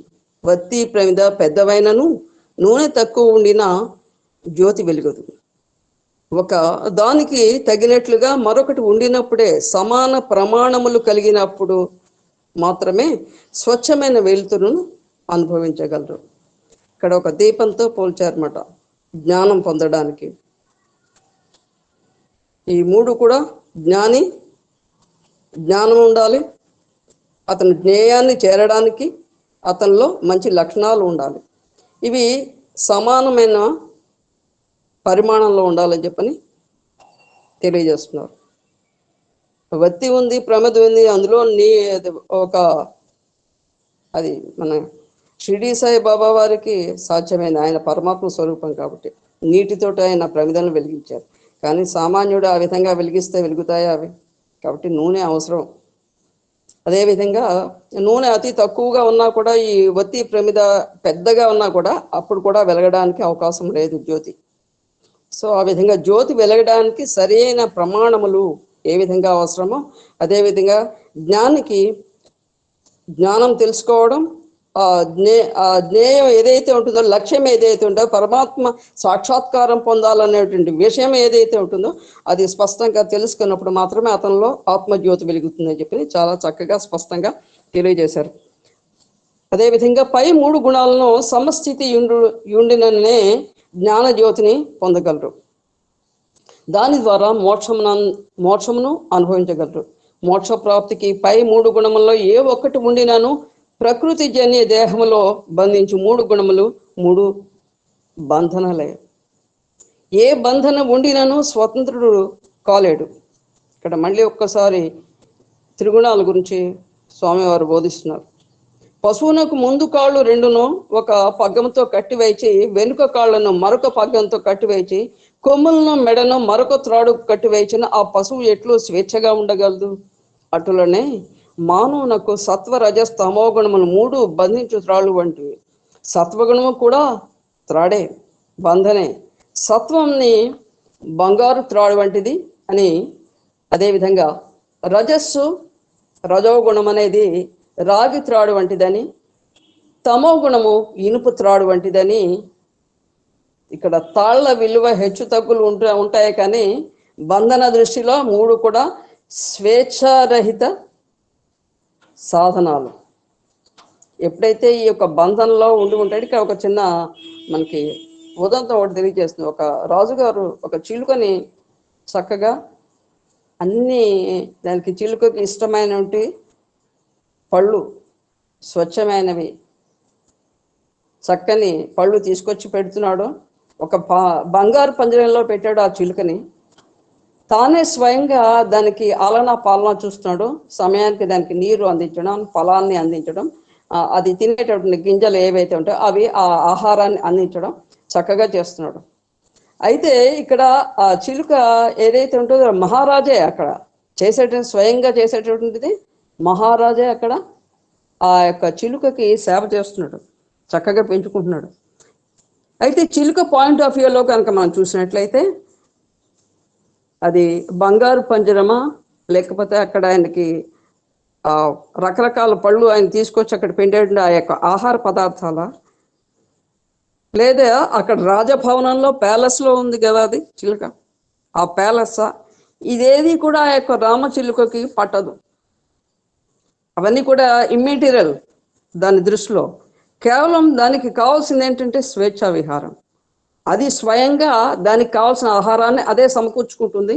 హాయిగా స్వేచ్ఛాయుతంగా ఆ వినీల ఆకాశంలో చక్కగా ఎగురుతూ ఉంటుంది. దానికి ఇష్టమైనటువంటి విషయం అది.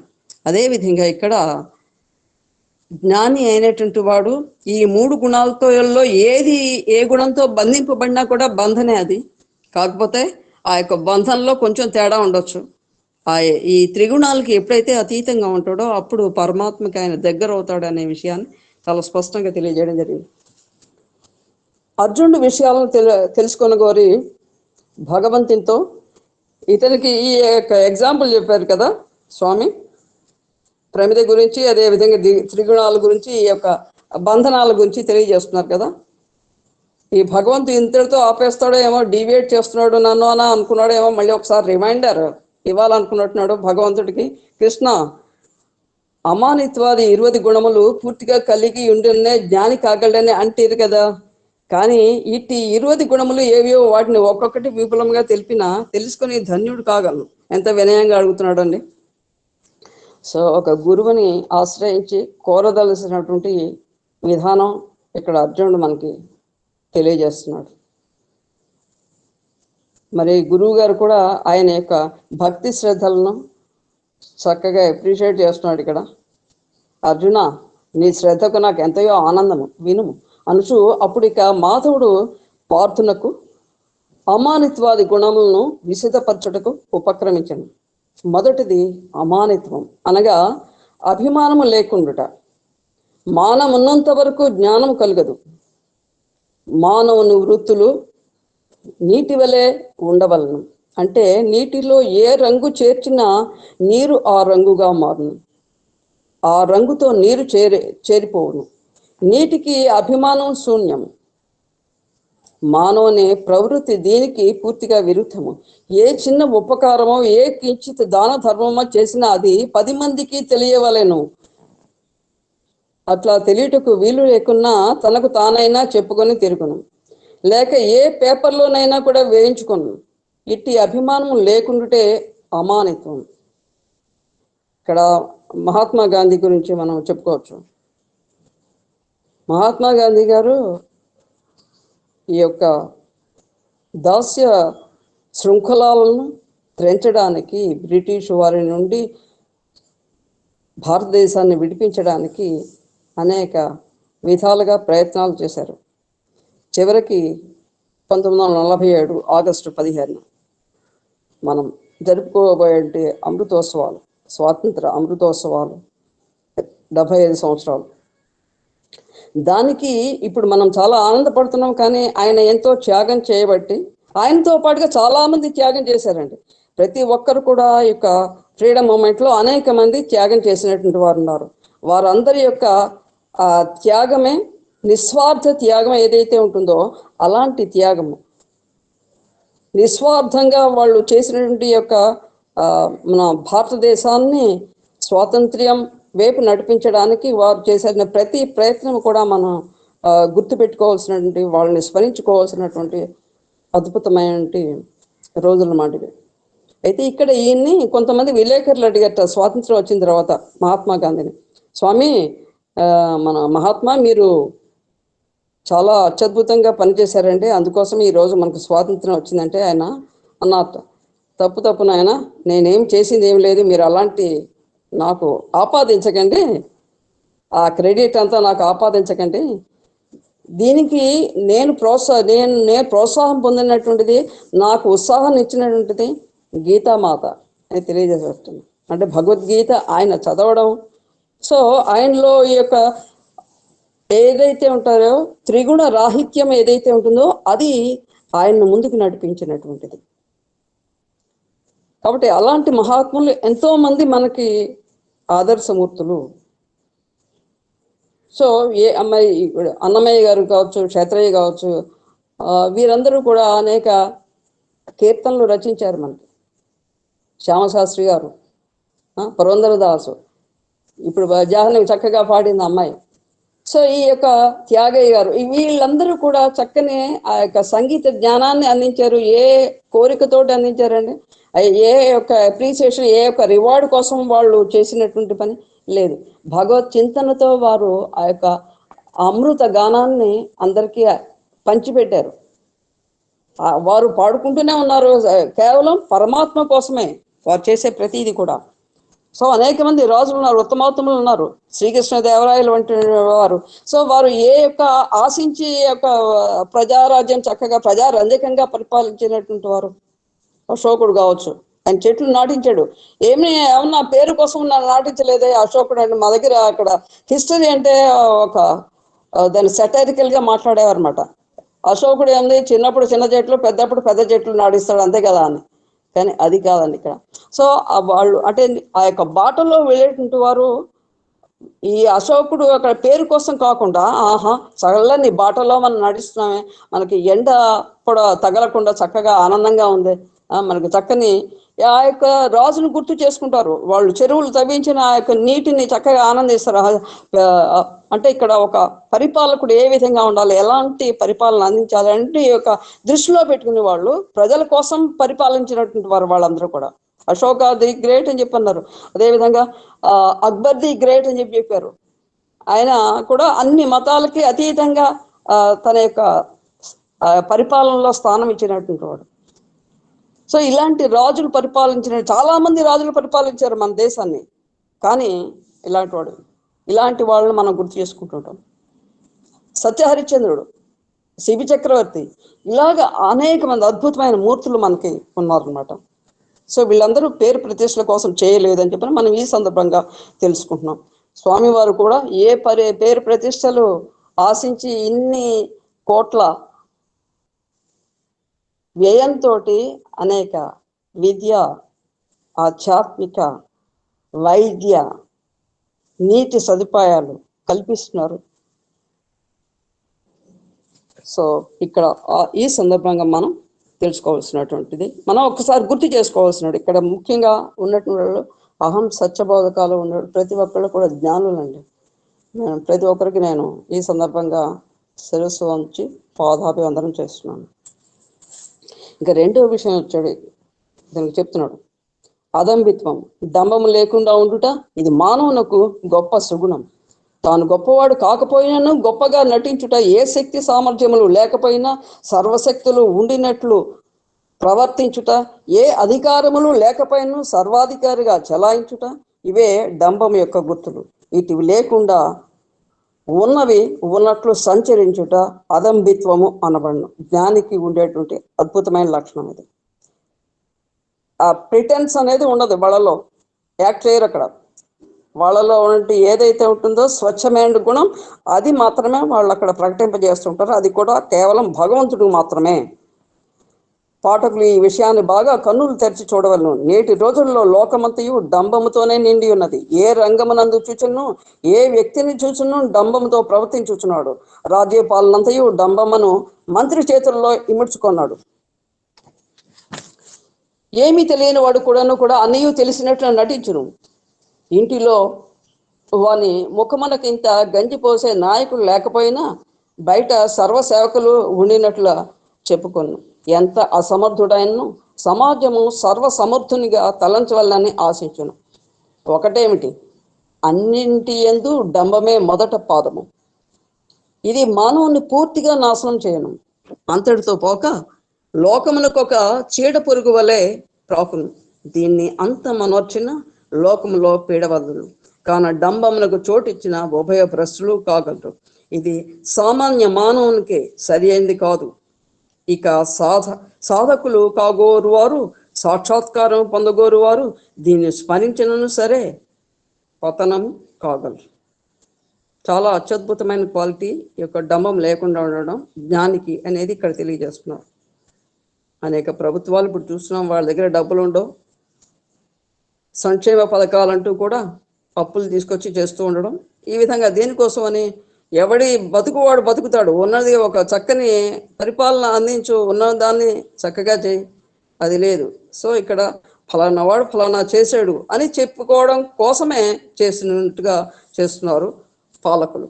సో కాబట్టి సామాన్యులే ఈ విధంగా ఉంటే ఇంకా మన జ్ఞానాన్ని కోరేటటువంటి జ్ఞాని ఏ విధంగా ఉండాలి? కాబట్టి ఇలాంటి దీన్ని కల్లో కూడా అతను అలవర్చుకోకూడదు అని తెలియజేస్తున్నాడు భగవాన్.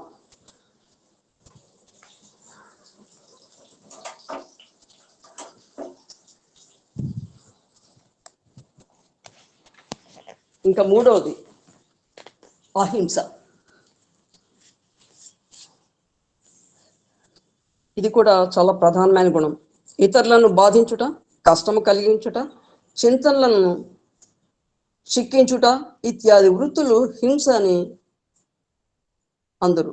అంటే శారీరకంగా హింసించడమే కాదు, మానసికంగా కానీ సామాజికంగా కానీ ఏ వ్యక్తిని ఎవరు హింసించినా కూడా అది అహింస కిందే, అది హింస కిందే వస్తుంది కానీ అహింస కింద రాదు. ఇక్కడ మళ్ళీ మరొకసారి అహింస, సత్యము ఇవి రెండు ఆయుధాలుగా చేసుకునే మనకి మహాత్ముడు స్వాతంత్రాన్ని తీసుకొచ్చినాడు. రెండు ఆయుధాలు. కాబట్టి హింస ఉన్నంత వరకు కూడా ఇతనిలో మంచి గుణాలు ఉండవు, జ్ఞాని కాలేడు అని తెలియజేస్తారు. అటువి లేకుండాటే ఇక్కడ అలాంటి ఎవరికి కష్టం కలిగించకుండా ఉండడమే అహింస అని అంటారు. కానీ కేవలం దేహంన మాత్రము ఇతరులను బాధించకుండినంత మాత్రం అహింస కాదాలదు. మనోవాకాయ కర్మలతో బాధారహితమైన స్వార్థరహితమైన వృత్తులను ఆచరించుట నిజమైన అహింస అనబడడం. ఒక వ్యక్తికి బాధ కలిగించే విధంగా మనం ఏదైనా మాట్లాడినట్లయితే అది హింస కింద వస్తుంది. కాబట్టి మనస్సు మనలో అనుకున్నప్పుడు ఆ వ్యక్తి నుంచి మనం ఒక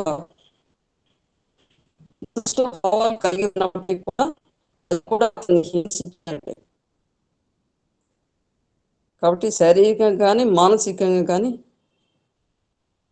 వాకు ద్వారా కానీ హింసించకుండా ఉండేటటువంటిదే అహింస. ఇక 4వది క్షమ. దీనినే శాంతి అని కూడాను అందరు, సహజమని కూడాను అంటారు. అనగా పరులు తనకెట్టి అపకారములు కీడులు ద్రోహములు చేసి ఉండునను తనను ద్వేషించుచుండునను వాటినన్నింటినీ స్వప్న దృశ్యములుగా తలంచి ఎండమావులుగా భావించి మర్చిపోవట. అయితే ఆ ఓర్పు చేతకాక శక్తి లేక విధి లేక ఓర్చుకొనటము కాదు, తితీక్షణ అని చెప్పిన ఒక మనకి ముందు చాప్టర్స్లో తెలియజేశారు చూడండి. అలాంటి సహనం, అలాంటి ఓర్పు కావాలి ఇక్కడ. అంటే మనకి అవకాశం ఉంటే ఓర్పు కలిగి ఉండడం, అవకాశం లేకపోతే ఆ ఓర్పు లేకుండా ఉండడం కాదు. ఎటువంటి స్థితిలో అయినా కూడా మనకి బాధ కలిగినప్పటికీ కూడా ఇక్కడ తెలియజేసేటువంటి విషయం అది. సో అలాంటి విధి లేక ఓర్చుకోవడం కాదు, శక్తి లేక కాదు, ఓర్పు చేత కాక కాదు, కానీ వాటన్నిటికీ అతీతంగా ఓర్పు కలిగి ఉండడం, దీన్నే క్షమ అని చెప్తాం మనం. సో లోకులు యొక్క మెప్పులకై తనకు ధన జన బలములు లేకనే చాలకనో లేక తానేమి చేసినా చెల్లదనో ఓర్పుతో ఉండుట శాంతి కాదాలదు. ఇక్కడ మరొకసారి మళ్ళీ తెలియజేశారు. అననుకూల పరిస్థితులు, అనుకూల పరిస్థితులు, వీటికి అతీతంగా మానవుడు క్షమను కలిగి ఉండడం. సో అహింసలే, క్షమయు అహింసలే ఇక్కడ ప్రధానమైన విషయాలని చెప్పి తెలియజేస్తున్నారు. తదుపరి 5వది రుజుత్వం, ట్రాన్స్పరెన్సీ అంటాం మనం. సో సామాన్యముగా దీన్ని నిజాయితీ అని కూడా అంటారు. కల్లా కపటములు, మాయా మర్మములు లేక చేసే పనికి చెప్పే మాటకు తలంపుకు చెప్పే మాటకు చేసేటువంటి చేతకు ఇక్కడ త్రికరణ శుద్ధిగా చేయడం అనేటువంటిది చెప్తున్నారు. ఇక్కడ మనస్సు ఏకం, వచస్యేకం, కర్మణ్యేకం, మహాత్మనం. అలాంటి వాడు జ్ఞాని అని ఇక్కడ మనొక్కసారి తెలియజేస్తున్నారు. సో ఆ చేసేటువంటి ఏవైతే ఉంటాయో ఒకే రూపంలో ఉండాలని, అది లౌకిక అలౌకిక జీవితంలో రెండింటి యందును ప్రధానంగా పాటించవలసి వచ్చును.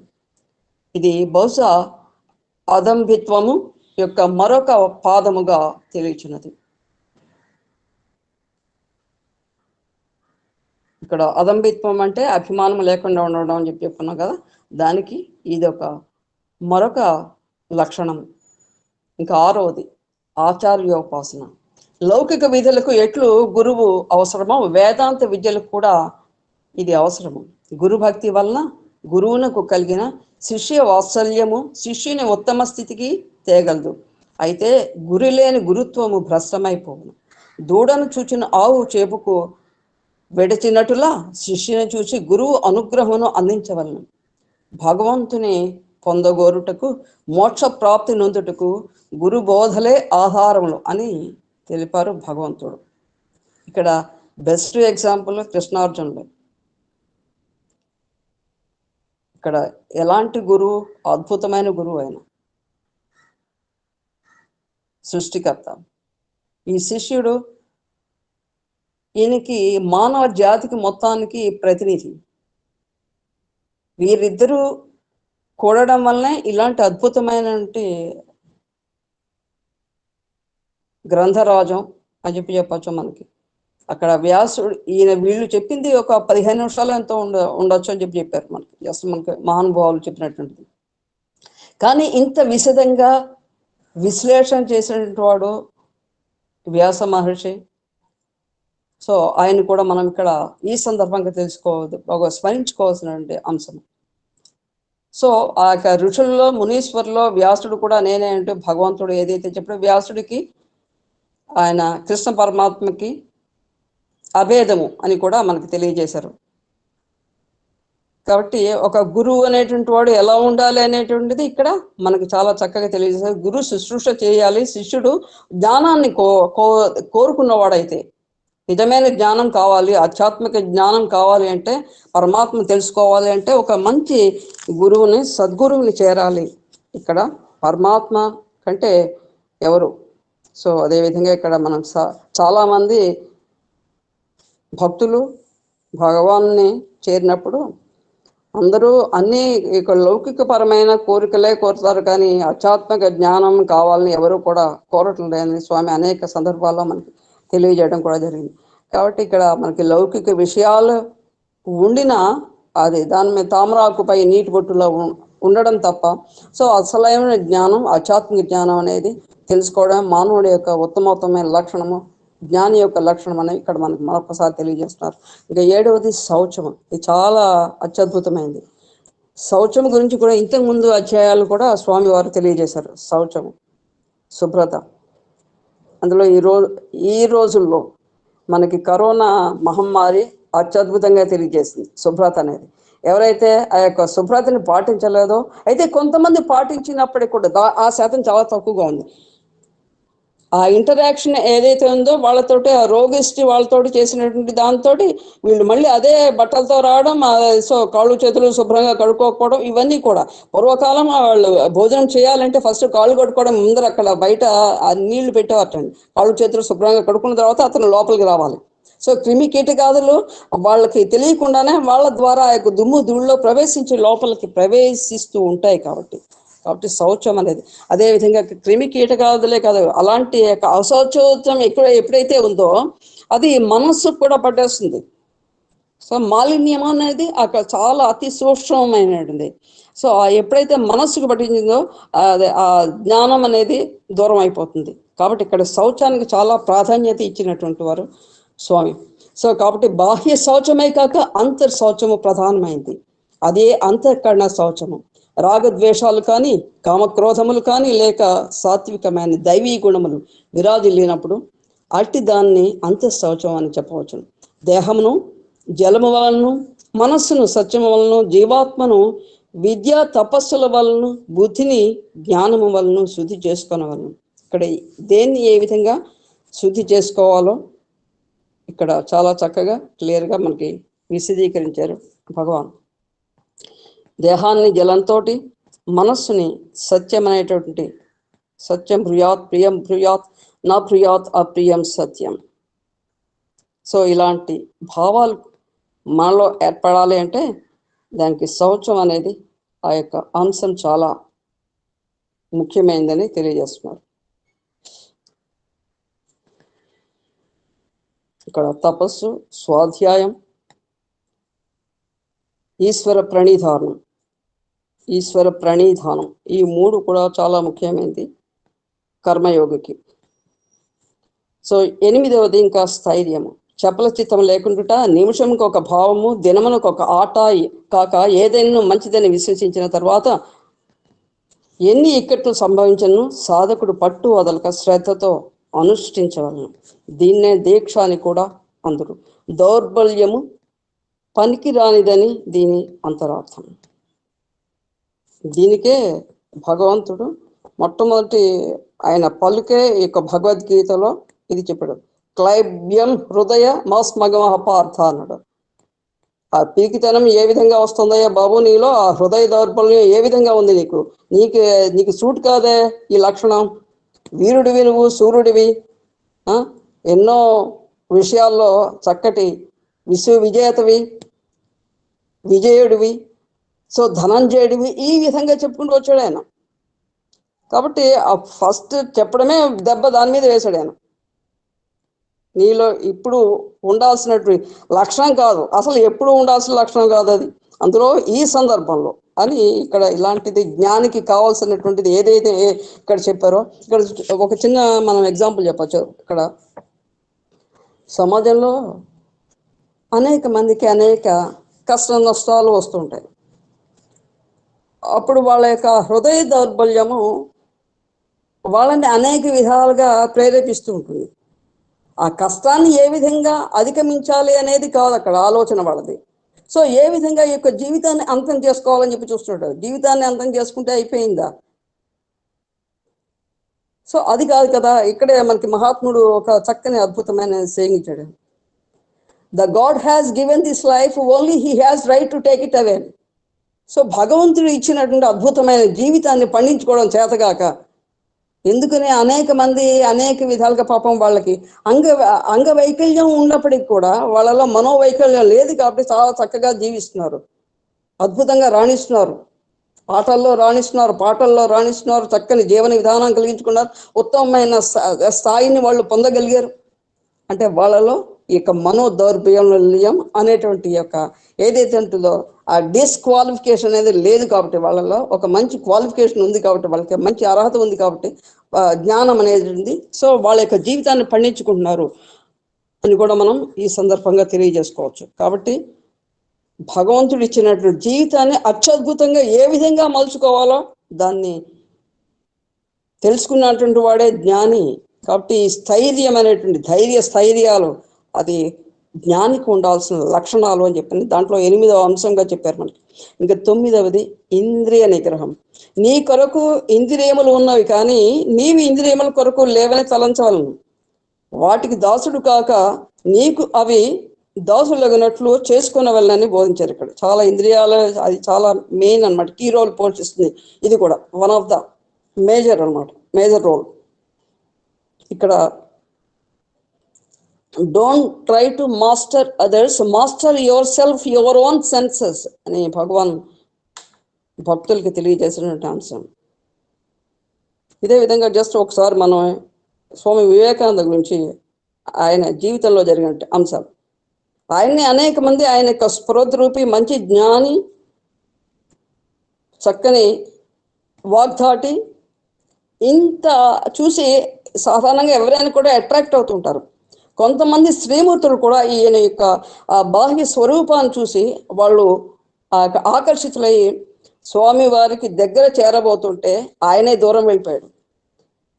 ఒక సభలో ఒక విదేశీ వనిత అడిగిందట, స్వామి నేను అది ఉపన్యాసం అయిపోయింది, దగ్గరికి వచ్చింది, స్వామి నాకు ఒక కోరిక ఉంది, చెప్పమ్మా అన్న. మీరు తీర్చాలి, తప్పకుండా తీరుస్తాను, చెప్పు. అయితే స్వామి మీరు నన్ను వివాహం చేసుకోవాలి, నేను మీలాంటి అద్భుతమైన మూర్తిని ఒక పుత్రరత్నంగా పొందాలి అని చెప్పని కోరిందట ఆవిడ. అయితే దానికి బాగానే ఉందమ్మా, నువ్వు చెప్పింది బాగుంది, అలాగే చేయొచ్చు, కానీ నేను చెప్పేది ఒక విషయం ఆలోచించు.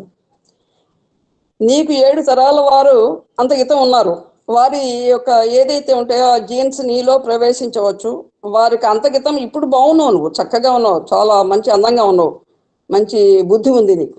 కానీ అంతకితం వారు ఎలా ఉన్నారో అది నీలో ప్రవేశించింది అనుకో, ఆ లక్షణాలు నీ లక్షణాలైనా రావచ్చు ఆ పుట్టాడు శిశుకి. లేదా నేను ఇప్పుడు చాలా అందంగా ఉన్నాను అని నువ్వు భావిస్తున్నావు, బాగుంది, మంచి బుద్ధి ఉంది నాకు అని భావిస్తున్నావు, మంచి జ్ఞాని అని భావిస్తున్నావు. సో ఇదంతా బాగుంది, కానీ నాకు 7 తరాల క్రితం ఏదైతే ఉన్నాడో వాడు మరుగుజ్జు కావచ్చు, వాడు బుద్ధిమాన్యం కలిగినటువంటి వాడు కావచ్చు. అలాంటి వాడు కనుక మళ్ళీ ఇప్పుడు నీ యొక్క కడుపులో ఉద్భవించాడు అనుకో, అప్పుడు నువ్వు మళ్ళీ నన్ను తిట్టుకుంటావు. సో ఏదైనా కూడా ఇప్పుడు వచ్చేది నా మీదకి వస్తుంది. కాబట్టి నువ్వేంటి అంటే ఇప్పుడు చేయాల్సింది ఒక విషయం చెప్తాను, అది ఆచరిస్తావా అంటే చెప్పండి స్వామి, మీరేది చెప్పినా నేను చేస్తాను. నన్నేను నీ పుత్రుడిగా చక్కగా స్వీకరించు. రెడీమేడ్ కదా, ఇన్స్టాంట్ బేబీ, ఎప్పుడో ఎవరో పుట్టరో, వాళ్ళకి మాతృత్వం కూడా పండుదో తెలియదు. అలాంటి వాళ్ళకి నువ్వెందుకమ్మా ఆ విషయాలన్నీ వదిలేసి నన్ను స్వయంగా స్వీకరించు. నాకు మాతృభావన అది ఉంటుంది, దేవత దొరికినట్టు ఉంటుంది, నేను నీకు పుత్రుడిగా నీకు ఒక కుమారరత్నం దొరికినట్టు ఉంటుంది. ఆ విధంగా చేయొచ్చు, బాగుంటుంది. తర్వాత ఆవిడ స్వామికి సాష్టాంగ పడిపోయి ఇంకా శిష్యురాలుగా మారుతుంది. ఆవిడే సిస్టర్ నివేదిత. సో ఈ విధంగా ఇక్కడ ఇంద్రియాలు జయించినట్టు వాడు, ఇక్కడ అర్జునుడు కూడా ఇంద్రియాలు జయించిన వాడే. గుడాకేశ అని చెప్పిన భగవంతుడే స్వయంగా ఆయన సంబోధించాడు. సో నిద్రను జయించేవాడు ఇంద్రియాలు జయించినటువంటి వాడు. కాబట్టి ఇక్కడ ఇలాంటి అద్భుతమైన మనకి ఎన్నో ఉదాహరణలు మనకి దాంట్లో కూడా కనిపిస్తూ ఉంటాయి. నచికేతుడు దాంట్లో కూడా మనకు కనిపిస్తుంటుంది. సో ఈ విధంగా మనకి ఏం తెలియజేస్తున్నాం అంటే ఇంద్రియ నిగ్రహం వల్ల భగవంతుని చేరవచ్చు, భగవంతుని తెలుసుకోవాలనుకున్న నచికేతుడు. కాబట్టి మిగిలిన విషయాలనే పక్కన పెట్టాడు. అక్కడ యముడి దగ్గరికి ఆయన చాలా పరీక్షలు చేసిన తర్వాతనే ఇతనికి ఆ యొక్క బ్రహ్మోపదేశం చేశాడు. జీవుడు చనిపోతాడు, చనిపోయిన తర్వాత ఏమవుతాడు అవన్నీ తెలుసుకోవాలంటే ఆయనలో జిజ్ఞాసను పరీక్షించాడు. పరీక్షించిన తర్వాత ఇతనికి అర్హత ఉంది అని చెప్పని తెలియజేశాడు. సో అలాంటి వాళ్ళు గురువులు ఇక్కడ. ఆ గురువులు బోధిస్తారు. ఆ ఇంద్రియ నిగ్రహం కలిగినటువంటి వాడే జ్ఞానానికి అర్హత, జ్ఞేయాన్ని సందర్శించడానికి, దాంట్లో జ్ఞేయాన్ని అనుభవించడానికి అర్హత ఇంద్రియ నిగ్రహం అని చాలా చక్కగా అత్యద్భుతం. 9 అనేది భగవంతుడికి చాలా ఇష్టం కాబట్టి 9 దాంట్లో అంశంలో పెట్టాడు ఇక్కడ. సో తరువాతి 10వ అంశం వైరాగ్యం, అనగా శబ్దాది విషయాల్లో అనురక్తి ఉండరాదు. ఇంద్రియములు వాటికి తగినవే కోరును కానీ సాధనకు తగినవి అవి కోరవు. కాబట్టి కానీ ఇంద్రియార్థాలు పురుషార్థాలు కావు. కాబట్టి ఆత్మకు కావలసినవే పురుషార్థాలు.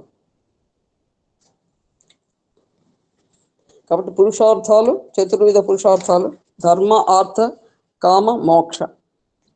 మొదటిది చివరిది చాలా ముఖ్యమైనది. కాబట్టి అర్థాన్ని సంపాదించు, అది ధర్మంగా ఉండాలి, ధార్మికంగా ఉండాలి. అదేవిధంగా దాన్ని ధర్మ కార్యక్రమాలకు ఉపయోగించాలి.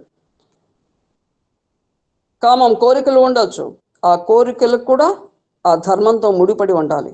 అప్పుడు ఎప్పుడైతే ఈ యొక్క పురుషార్థాలని నువ్వు సక్రమంగా నిర్వర్తించుకుంటావో అప్పుడు భగవంతుణ్ణి దర్శించడానికి అర్హత పొందుతావు. ఇక 11వది అనహంకారం. అహంకారము ఎన్ని అవగుణాలు ఉన్నచో వాటన్నింటికి కూడా పుట్టినిల్లు వంటిది.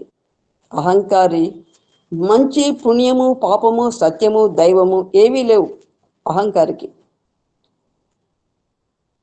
సో ధర్మము ఉన్నవానికి ఏ మాత్రము తెలియదు. ధర్మం అంటే వాడికి ఆ యొక్క అహంకారికి తెలియదు అసలు. న్యాయము వానికి సరిపడదు, నాకు సెట్ కాదంటాడు అంతే. ఇట్టి దుర్గుణాలు లేకుండాటే అనహంకారం. అహంకారము మిత్రుని వలె ఉండును. ఇది చాలా ఒక మన ఫ్రెండ్ లా కనిపిస్తుంది అహంకారం అనేది, కానీ దాని మనకి తెలియకుండానే అది డ్యామేజ్ చేసేస్తుంది మన యొక్క పర్సనాలిటీని. సో శత్రువు అతి పెద్ద శత్రువు అనమాట శత్రువుల్లో. కాబట్టి అహంకారము లేకుండా ఉండాలి. ఇది తెలుసుకోని ఆయన అని తెలియజేస్తున్నాడు భగవాన్. ఇక జన్మ, మృత్యు, జరా, వ్యాధి, దుఃఖ, దోష దర్శనము అన్నింటికంటేనూ ప్రధానమైంది. జన్మము దుఃఖము, సో మరణము కూడా దుఃఖమే, వ్యాధి దుఃఖము, చూచుచుండియు వాటి సత్యమును తెలుసుకొనక పోకుండుట మహా ఆశ్చర్యం. దీని పుట్టుపూర్వత్వములు విచారించిన ఏది తప్పినను మృత్యు తప్పదని తేలుచున్నది. మానవులు దేన్ని సుఖమని తలంచుచున్నారో అవి సుఖ వేషముతో కనబడు దుఃఖాలే. నిజమును తెలుసుకున్న విషయ దోషములను మననము చేసినప్పుడు వైరాగ్యం చేకూరి జ్ఞానము సిద్ధించును.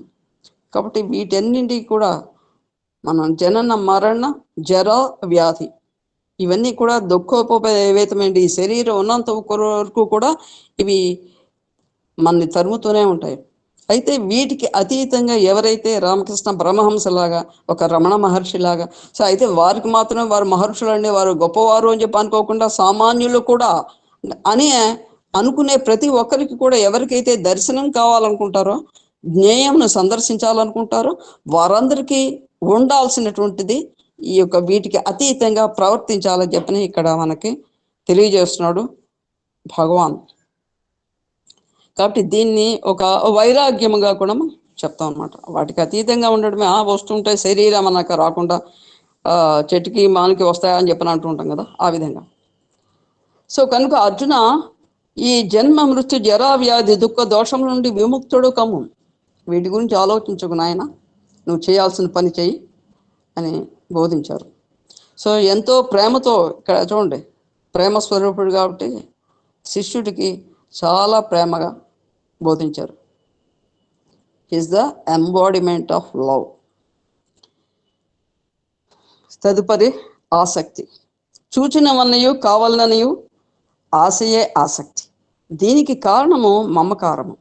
అన్నింటి యందు మానవులను బంధించినది మమకారం. ఏది చూచినా నాకు కావాలనంట, నాది నాది అని దానిపై వ్యామోహం అభివృద్ధిపరచుట జ్ఞానికి ధర్మ విరోధము. మమకారమే మహాపాశము. అంతా భగవంతుని సృష్టి అందలి పదార్థములుగా భావించిన జ్ఞాని లక్షణములకు గుర్తుగా ఉండును. అనాసక్తి అవసరం. ఇక్కడ భగవంతుడే ఇచ్చాడు. భగవంతుడు మనకి ఏది ఇస్తే దాంతో సంతృప్తిగా జీవించేటటువంటిది ఆ జ్ఞాని యొక్క లక్షణం. అది కాకుండా చూసినవన్నీ, ఒక ప్యాలెస్ని చూశాడు, లేదా ఒక మంచి విషయాన్ని చూశాడు, ఒక మంచి ఏదో ఒకటి, సృష్టిలో అనేక అద్భుతమైన విషయాలు ఉన్నాయి, ఆ విషయాల పట్ల ఆసక్తి పెంచుకోవడం, అది నాకు కావాలి అని అనుకోవడం ఇక్కడ ప్రమాదకరమైంది. కోపము ఏదైతే ఉంటుందో, కామ క్రోధ లోభ, ఇవి నరక ద్వారాలని చెప్పిన కూడా మనకి భగవంతుడు తెలియజేయడం జరిగింది. కాబట్టి జ్ఞాని అయిన వాడు ఇలాంటి వ్యామోహాలకు వంగకూడదు. అది ధర్మ విరోధము అని చెప్పాడు. సో మమకారమే మహాపాశము. అంత భగవంతుని సృష్టి అందలి పదార్థాలుగా భావించిన జ్ఞాని లక్షణాలకు ఇక్కడ మనం ఒక గెస్ట్ ఈ యొక్క ప్రపంచంలో వచ్చాము అంతే. ఒక గెస్ట్గా మనం ఏ విధంగా ఉండాలో, హోస్ట్ మనకి ఇచ్చినటువంటి ఆతిథ్యంతో దాన్ని సంతృప్తిగా జీవించడం అనేటటువంటిది ఇక జ్ఞాని యొక్క లక్షణం. కాబట్టి ఇక 13వది, ప్రతి వస్తువునందును స్నేహం మాత్రమే ఉండవలను, కానీ మోహం ఉండరాదు. ఉన్నంత వరకు ఉపయోగించుకో. ఇక్కడే మనకి మరొకసారి మనకి ఈశావాస్యోపనిషత్తు చెప్తున్నాడు. సో ఈ యొక్క ప్రపంచంలో అనేక విషయాలను సృష్టించాడు. వీటన్నింటినీ కూడా ఉపయోగించుకో, మిగిలిన వాళ్ళు కూడా ఉపయోగించుకోనివ్వాలి కదా. You can make use of your self and you can let the other also use the remaining things, because this is property belongs to the divine. Only you have a right to enjoy and experience what you have, what you are given. నీకు ఇవ్వబడింది మాత్రమే నీది.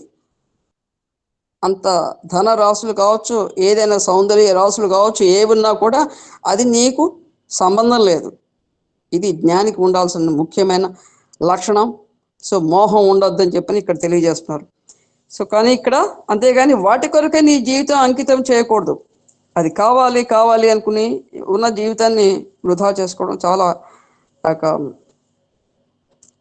ఎవరైతే ఉంటారో మూర్ఖులు, వారి యొక్క లక్షణంగా చెప్తున్నారు ఇక్కడ. ఇది మోక్షాపేక్ష గలవార్లకు పెద్ద అడ్డు కూడా ఈ మోహం.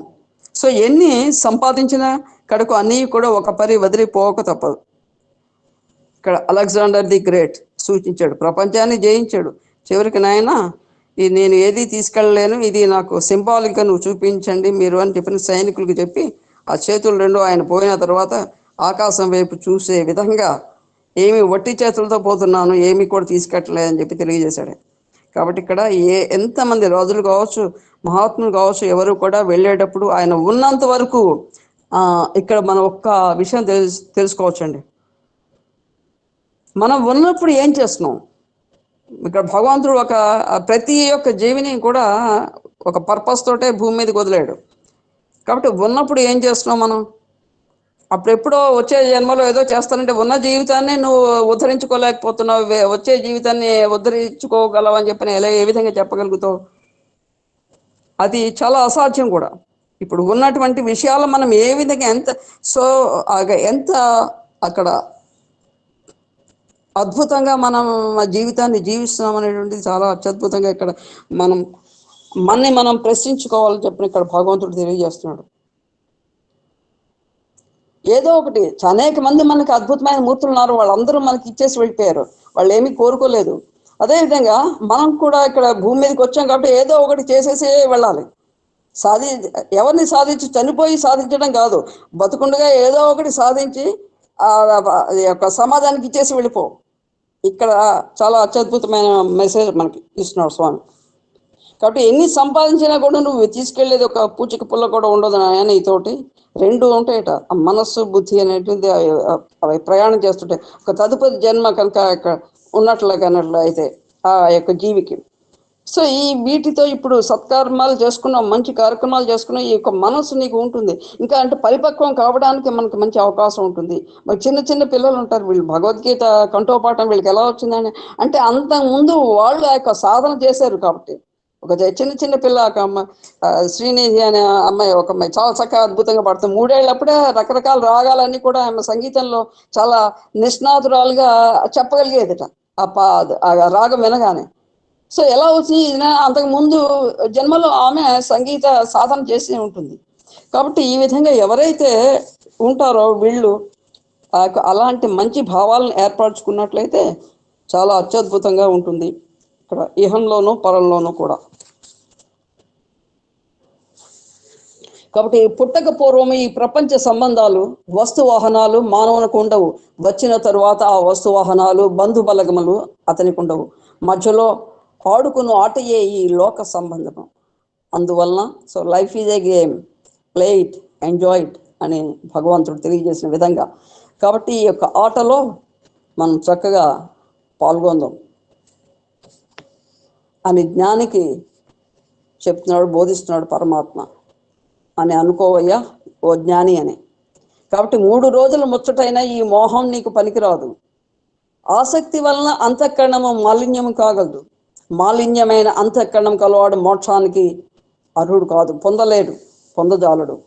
సో నిజముగా జ్ఞాని కాగోరు వారు మోక్షాపేక్ష సాక్షాత్కార ప్రాప్తి ఆశించు సాధకులు ఆసక్తికి అంటక ఉండాలి. దాన్ని ఆసక్తిని ఎటువంటి కూడా ఆసక్తి అనేది కనుక నిజంగా ఉన్నట్లయితే అది కేవలం జ్ఞేయం వైపు మాత్రమే పయనించే విధంగా ఉండాలి ఆసక్తి. ఇంకా మిగిలిన విషయాలు అన్నీ కూడా శూన్యం అనే విధంగా భావన కలిగి ఉండాలి. నిజమైన జ్ఞాని కాగోరో వారు ఈ విధంగా ఉండాలి చెప్పి తెలియజేస్తున్నారు. సో అది మహా జిడ్డు పదార్థం లాంటిది, ఆసక్తి అండకుండా వదిలిపెట్టదు నాయన. కాబట్టి ఆసక్తికి దూరంగా ఉండమని చెప్పాడు. సో తదుపరి శుభ్రం చేసుకోవడం కూడా కష్టం. దాన్ని నీళ్ళైతే చేతికి చిన్న చిన్న మరకైతే మనం నీటితో, కానీ ఇక్కడ జిడ్డు అనేది అంత తొందరగా అవదలదు. కాబట్టి అలాంటిది ఆసక్తి అని చెప్పి చెప్తున్నాడు. కష్టం నాయన, దానికి దూరంగా ఉండమని. సో తదుపరి సమత్వ స్థితి అనగా మంచి చెడ్డల యందు, సుఖ దుఃఖముల యందును, శీతోష్ణముల యందును సమాన భావము ఉంచుట. ఇది 15వ జ్ఞానగుణము. పొంగుట కృంగుట పనికిరాని వృత్తి. కాబట్టి సుఖ దుఃఖములు, కష్ట నష్టములు, నిందాస్థుతులు భగవత్ ప్రసాదములే అని భావించవలను. ముండ్లు ఉన్న చోట చెప్పులు వేసుకొని ముండ్ల బారి నుండి తప్పించుకున్నట్లు, వర్షం కురియు సమయమున గొడుగును పట్టి వానను తప్పించుకున్నట్లు, దోమలు ఉండు స్థానమును దోమతేల కట్టుకొని వాటి బాధ నుండి దూరమగునట్లు, వచ్చే కష్ట నష్టములకు, నిందాస్థుతులకు, ఇష్టాయిష్టములకు ఈశ్వర అనుగ్రహమే అనేటువంటిది ఆ సమాధాన చిత్తాన్ని ధరించిన అవి మానవులను ఏమీ కూడా బాధించలేవు. అందుకే సమచిత్వము అవసరము. దీన్ని చాలా అత్యద్భుతంగా తెలియజేశారు భగవంతుడు 12వ అధ్యాయం భక్తి యోగంలో.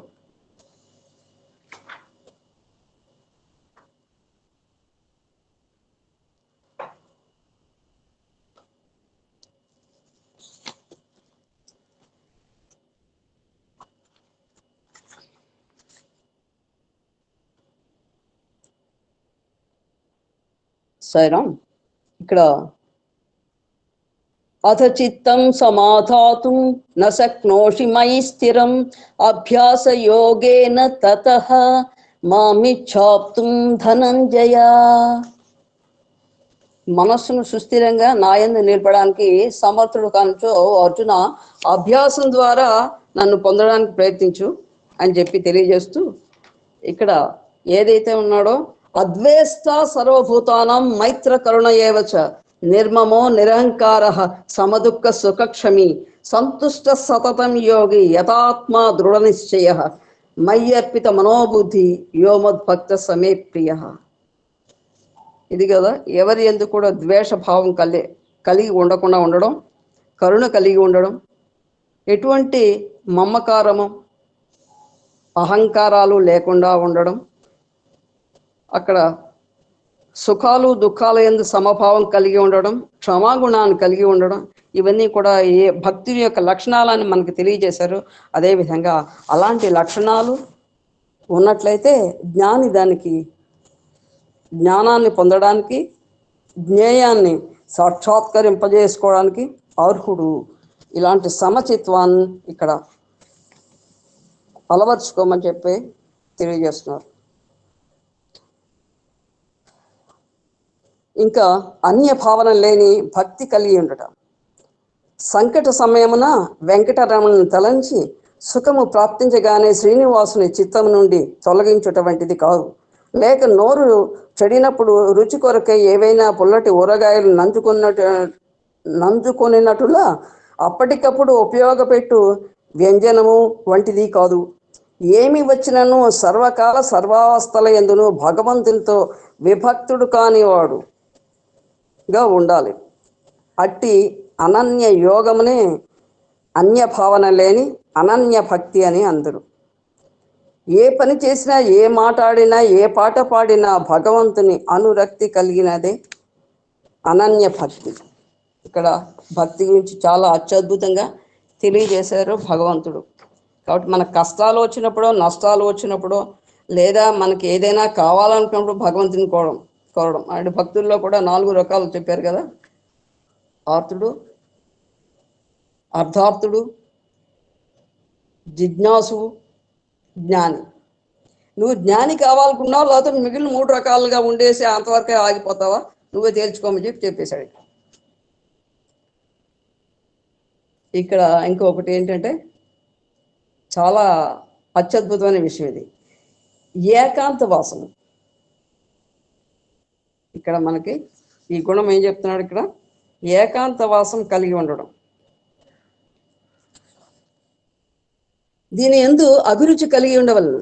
అనగా కేవలం శరీరం మాత్రం ఎవరు జన సంచారం లేని స్థానమున అడవుల యందు ఉంచినంత మాత్రమున ఏకాంత వాసము కానేరదు. మనస్సును నిర్విషయం చేసుకుంటా అభ్యంతర ఏకాంతం, నిర్విషయం చేసుకుంటా అభ్యంతర ఏకాంతం. ఒక్క భగవంతుని తప్ప అన్య చింతలకు కానీ, అన్య వ్యక్తులతో కానీ చేరక, ఒకవేళ పెద్దలైన సాధకుల దగ్గర చేరినను నిర్విషయ సంబంధం కలిగి ఉండటం. ఇక్కడ నిర్విషయం అంటే ఇక లౌకిక విషయాలని ఆలోచించకుండా కేవలం పరమాత్మను గురించి మాత్రమే అతని యొక్క మనసులో ఆ చింతన మాత్రమే ఉండాలి తప్పితే ఇంకా అన్య చింతన ఇక్కడ ఉండకుండా ఉండడం. ఇక్కడ చాలామంది ఈ మధ్యకాలంలో జస్ట్ మా దగ్గర ఉంది ఒక పాప, 20 ఏళ్ళ అమ్మాయి, శ్రీనిధి అమ్మాయి. ఆ అమ్మాయి మౌనం పాటిస్తుంది వారానికి 1 రోజు. ఇక్కడ మనలో కూడా మన భక్తుల్లో ఉన్నారు చాలామంది ఇక్కడ. సో వాళ్ళు ఏకాంతంగా ఉంటారో సరే, ఎవరైనా వచ్చినా కూడా వాళ్ళు ఏమి మాట్లాడరు. అక్కడ మౌనం అనేది చాలా అత్యద్భుతమైన విషయం. అంటే మామూలుగా బయటికి మాట్లాడిపోవడం కాదండి, లోపల కూడా అంతరంగంగా కూడా ఎటువంటి డైలాగు నడవకుండా ఉండడం.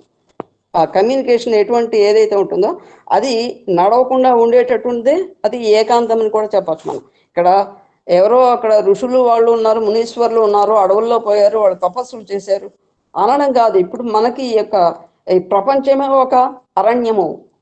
జనక మహారాజులాగా ఆయన రాజు కదా, పరిపాలించాడు కదా, అన్ని విషయాలు ఆయన చూసుకున్నాడు స్వయంగా.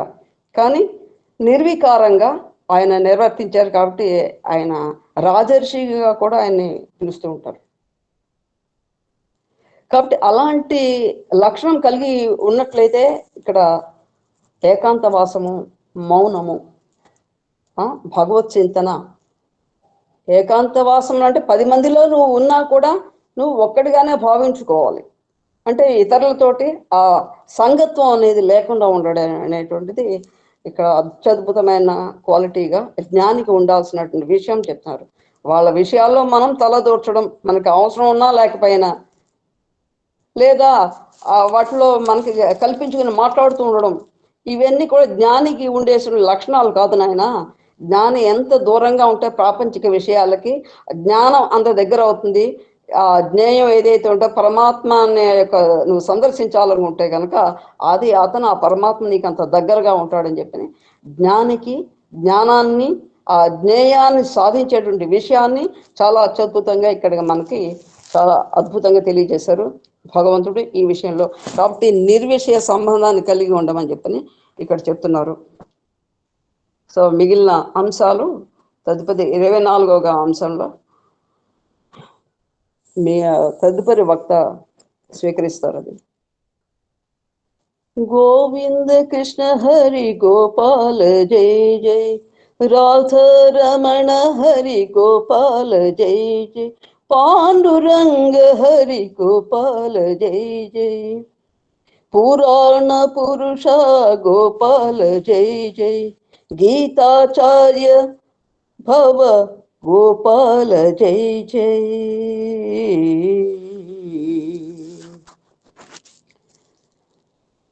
సాయిరామండి. భగవంతుడు ఒక అత్యద్భుతమైన అంశంలో నన్ను పాల్గొనే విధంగా నాకు అవకాశం ఇచ్చాడు.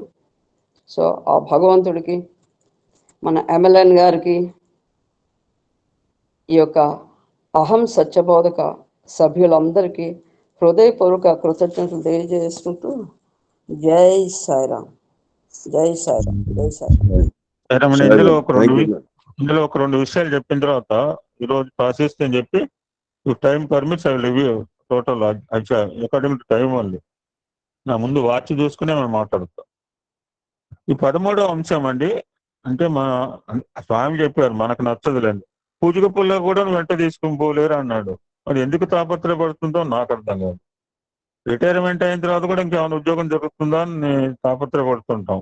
నేను కూడా తాపత్రయపడ్డాను, కానీ ఆ తాపత్రయం వద్దనుకున్నాం.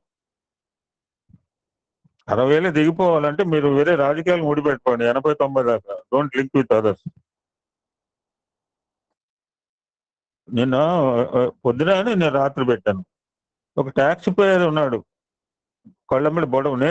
నేను దిగిపోయి చెన్నై వచ్చేటప్పుడు ₹1,00,000 ట్యాక్సీ బోర్ను ఇప్పటికీ తలుచుకుని ఏడుస్తున్నా.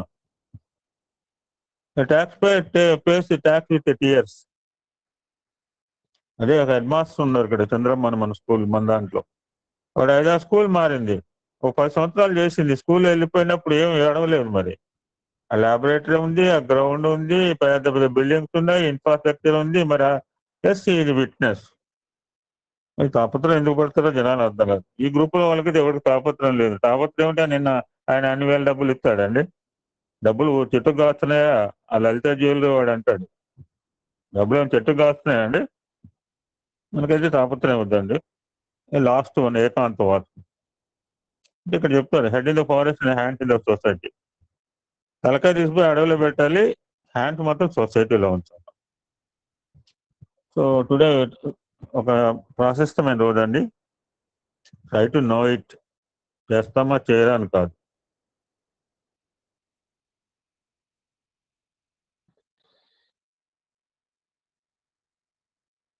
ఈరోజు శ్రావణ శుద్ధ ఏకాదశి. ఈ శ్రావణ మాసంలో శుక్లపక్ష ఏకాదశిని ఈస్ కాల్డ్ పుత్రద ఏకాదశి. ప్రతివారు సంతానం కావాలని కోరుకుంటారు. నాకు పిల్లలు వద్దని అనుకున్న వాళ్ళు ఎవరు లేరు. ఎవరిని ఉంటే మహానుభావులు ఉండొచ్చు. సంతానాన్ని మన చేతుల్లో లేదు, భగవంతుని ఇష్టం. అది ఆయన సంకల్పించుకుంటే బాణం వేస్తే సంతానం వస్తుంది మనకి. ఎందుకంటే మనకి ఎదురుకు తెలియగా ఇప్పుడు తెలుస్తోంది. ఆయన బాణం పట్టుకుంటుంటే రాదు సంతానం మనకి, ఆ బాణం వదలాల. Only creation start. అటువంటి సంతానం లేని వారు ఎవరైనా మాకు ఉత్తమ సంతానం కావాలి అని కోరుకునేవారు ఆచరించవలసిన వ్రతం ఈరోజు ఇస్కాల్ పుత్రద ఏకాదశి. అంటే వ్రతాలు నోములు చేస్తే పిల్లలు పుడతారంటే అది ఎవరి నమ్మకం వాళ్ళదండి. నా జీవితంలో నాకు తెలిసి ఇద్దరికి సంవత్సరాలు 20-30 సంవత్సరాలైన పిల్లలు పుట్టకపోతే స్వామి దగ్గరికి పుట్టపర్తి కొబ్బరికాయ పంపిస్తే స్వామి బ్లెస్ చేస్తే ఇద్దరు పిల్లలు పుట్టారు. అంటే స్వామి కొబ్బరికాయ ముట్టుకుంటే పిల్లలు పుట్టారంటే నేను మీకు వివరణ ఇవ్వలేను. ఈ గో త్రూ ద లిటరేచర్.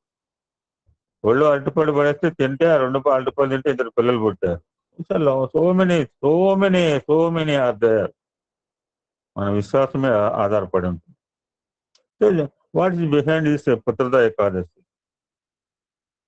పూర్వకాలము ఆ నర్మదా నది యొక్క తీరంలో ఒక అద్భుతమైన నగరం ఉంది, చాలా ఫేమస్ నగరం అండి. ఆ నగరం పేరు మహిష్మతి నగరం అంటారు.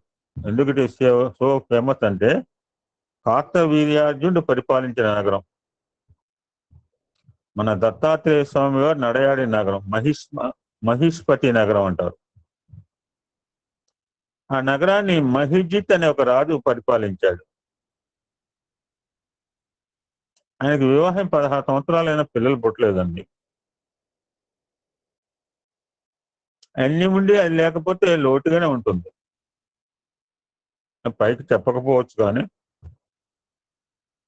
సంతానం లేని కారణం బ్రహ్మచారిగా ఉన్నవాళ్ళు లేరా అంటే ఉన్నారండి మహనీయులు వారు. కొంతమందికే అది మన సోదరిమనే ఉంది, కొంతమంది ఎందుకు ఎక్కడో మన సోదరిమనే ఉంది ఇక్కడ మన గ్రూప్. ఆవిడకి విశ్వమే సంసారము, అందరూ పిల్లలు. ఆవిడకి నిరంతరం సాయి చింతనే, నిరంతరము సమాజ చింతనే. ఎందుకంటే అటాచ్మెంట్ లేదు ఆవిడకి. షీఈ్ అలోన్, ఏకాంతవాసం. In the perfect example. సంతానం లేని కారణంగా దుఃఖించిన మహారాజు పురోహితులను పండితులను పిలిపించి తనకు సంతానం కలిగే మార్గం చెప్పమని ప్రార్థించాడు. ఆదేశించలా, అన్ని చోట్ల ఆదేశాలు పనికిరావు. అప్పుడు వారు, మహారాజా, ఎంతటి అసాధ్యమైన కార్యం సాధించడానికైనా తపస్సు ఒకటే మార్గం. కాబట్టి మహారాజా, మేమంతా మీకోసం అరణ్యానికి వెళ్ళి తపస్సు చేసి మీకు సంతానం కలిగేలా చేస్తామని చెప్పారు. ఎంత చూడండి ఆ రాజు, ఎంత గొప్పవాడు చూడండి. రాజా మీరు పోయి తపస్సు చేయమని చెప్పలా, మీకు పిల్లలు కలగాలని చెప్పి మేము తపస్సు చేస్తాము అని అన్నారంటే రాజు యొక్క గొప్పతనం ఇక్కడ కనపడుతోంది మనకి. చాలా సంతోషించాడు. వారందరికి తాంబూలాలు ఇచ్చి పంపించాడు. వాళ్ళంతా ఒక శుభముహూర్తంలో నర్మదా తీరంలో ఉన్న కీకారణ్యంలో తపస్సు చేసుకోవడానికి వెళ్ళారు. తపస్సు అంటే తమస్సు వదలటమే తపస్సు. తమస్సోమా జ్యోతిర్గమయ. తమస్సు అంటే చీకటి. చీకటిలో ఎవడు ఉండాలని కోరుకోడు. మనం రోజు ప్రార్థన చేస్తుంటాం, తమసోమా జ్యోతిర్గమయ, తమసోమా జ్యోతిర్గమయ అని. సమస్య ఎట్లవుతుందండి? నేను 500 రూపాయలు పెట్టి ఒక బల్బ్ కొనుక్కొచ్చానండి. A bulb has cost 500 rupees. ఆ లైట్ వేసుకుని నేను సమస్యలో ఉన్నానంటే 500 కాదు, 5,000 రూపాయలు లైట్ వేసుకున్నా మనం సమస్యలో ఉన్న వాళ్ళమే. ఇది బాహ్య లైట్ కాదు, ఇది బాహ్య చీకటి కాదు, అంతరంగ చీకటి. ఆ తపస్సు చేయడానికి వెళ్ళిన విప్రులకు వారి పూర్వజన్మ సుకృతం వలన మరియు రాజుగారి పూర్వజన్మ సుకృతం వలన రోమస మహర్షి దర్శనం. చాలా ఫేమస్ ఆయన ఈ మహర్షి గారు, చాలాసార్లు విన్నాం ఆయన పేరు. వాళ్ళంతా ఆయనకు నమస్కరించి జరిగింది చెప్పి తపస్సు చేయడానికి వచ్చామని చెప్పగా అప్పుడు మహర్షి దివ్య దృష్టితో ఆ మహిజిత్ యొక్క పూర్వజన్మ విశ్వాసాన్ని చెప్పాడు, రాజుగారి యొక్క గత జన్మ గురించి. ఓ విప్రోత్తములారా, మీ మహారాజు గడిచిన 5,000 జన్మల క్రితము ఒక వర్తకుడిగా పుట్టి మంచి వ్యాపారం చేసి దురదృష్టవశాత్తు వ్యాపారంలో నష్టపోగా ఏదో బ్రతకడం కోసం చిన్న చిన్న వ్యాపారాలు చేసుకుంటూ ఒకనాడు తిరుమలారాలను అమ్ముకుంటూ ఒక అరణ్యం గుండా ప్రయాణించాడు. ప్రయాణాలు బాగా అలసిపోయాడు, బాగా దాహం వేసింది. అక్కడ వెతకగా అతనికి ఒక చెరువు కనిపించింది. అందులో ఒక ఆవు నీళ్లు తాగుతూ ఉంది. అందులో బాగా దాహం మీద ఉండేటప్పటికి ఆ ఆవును ఒక కర్రతో కొట్టి తరిమేసి నీళ్లు తాగాడు. నీళ్లు తాగుతున్న గోవును కొట్టి తరిమిన పాపం వలన ఈయనకి గడిచిన 5,000 జన్మలుగా సంతానం లేకుండా పోయింది.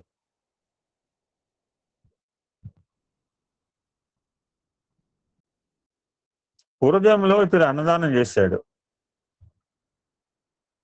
ఆ పుణ్యం వల్ల ఈ జన్మలో మహారాజే పుట్టాడు. కాబట్టి ఆ పాపం తొలగి మీ రాజుకు సంతానం కలగాలంటే ఈ శ్రావణ శుక్ల ఏకాదశి వ్రతం నేను చెప్పిన విధంగా చేయించండి అని చెప్పాడు. ఈ శ్రావణ శుక్ల దశమి నాడు సాయంకాలం సంధ్యావందనాలు చేసిన తర్వాత రేపు ఏకాదశి నేను విష్ణు పూజ చేస్తాను, ఉపవాసం ఉంటాను, వ్రతం చేస్తాను అని సంకల్పం చేసుకోవాలి. పొద్దున్నే లేవాలి, తలా స్నానం చేయాలి, వేకువజామునే సంధ్యావందనాలు పూర్తి చేసుకోవాలి, విఘ్నేశ్వర పూజ చేసుకోవాలి. తర్వాత మామూలుగా యథావిధిగా పూజ, తువ్వాల బద్దడం, బియ్యం కలశం పెట్టుకోవటం, విష్ణుని ఆవాహన చేయటం, విష్ణు ప్రతిమ పెట్టుకోవచ్చు, విష్ణు యొక్క సాలగ్రామం పెట్టుకోవచ్చు, ఏదో ఒక రూపు విష్ణు యొక్క భావన మనకు కలగాల. తర్వాత వీళ్ళని బట్టి మామూలు పూజ చేసుకోవచ్చు, లేదా ఓం నమో నారాయణ అని కూడా పూజ చేసుకోవచ్చు. That's depend on hour time and మన యొక్క వెసులుబాటు బట్టి. షోడశోపచారం చేసుకోవచ్చు, ధ్యానం చేసుకోవచ్చు, ఆవాహన 16 రకాల ఉపచారాలు చేసుకోవచ్చు, చేయాలని కూడా చెప్తాను శాస్త్రం. ఆ ధ్యానంలో ఈ శ్లోకం చెప్పుకోవాలి. నేను మా బాలిక పిల్లలు కూడా చెప్తుంటా. శాంతాకారం భుజగ చయనం పద్మనాభం సురేశం విశ్వాకారం గగన సదృశం మేఘవర్ణం శుభాంగం లక్ష్మీకాంతం కమలనయనం యోగి హృద్యానగమ్యం వందే విష్ణుం భవ భయహరం సర్వలోకైకనాథం.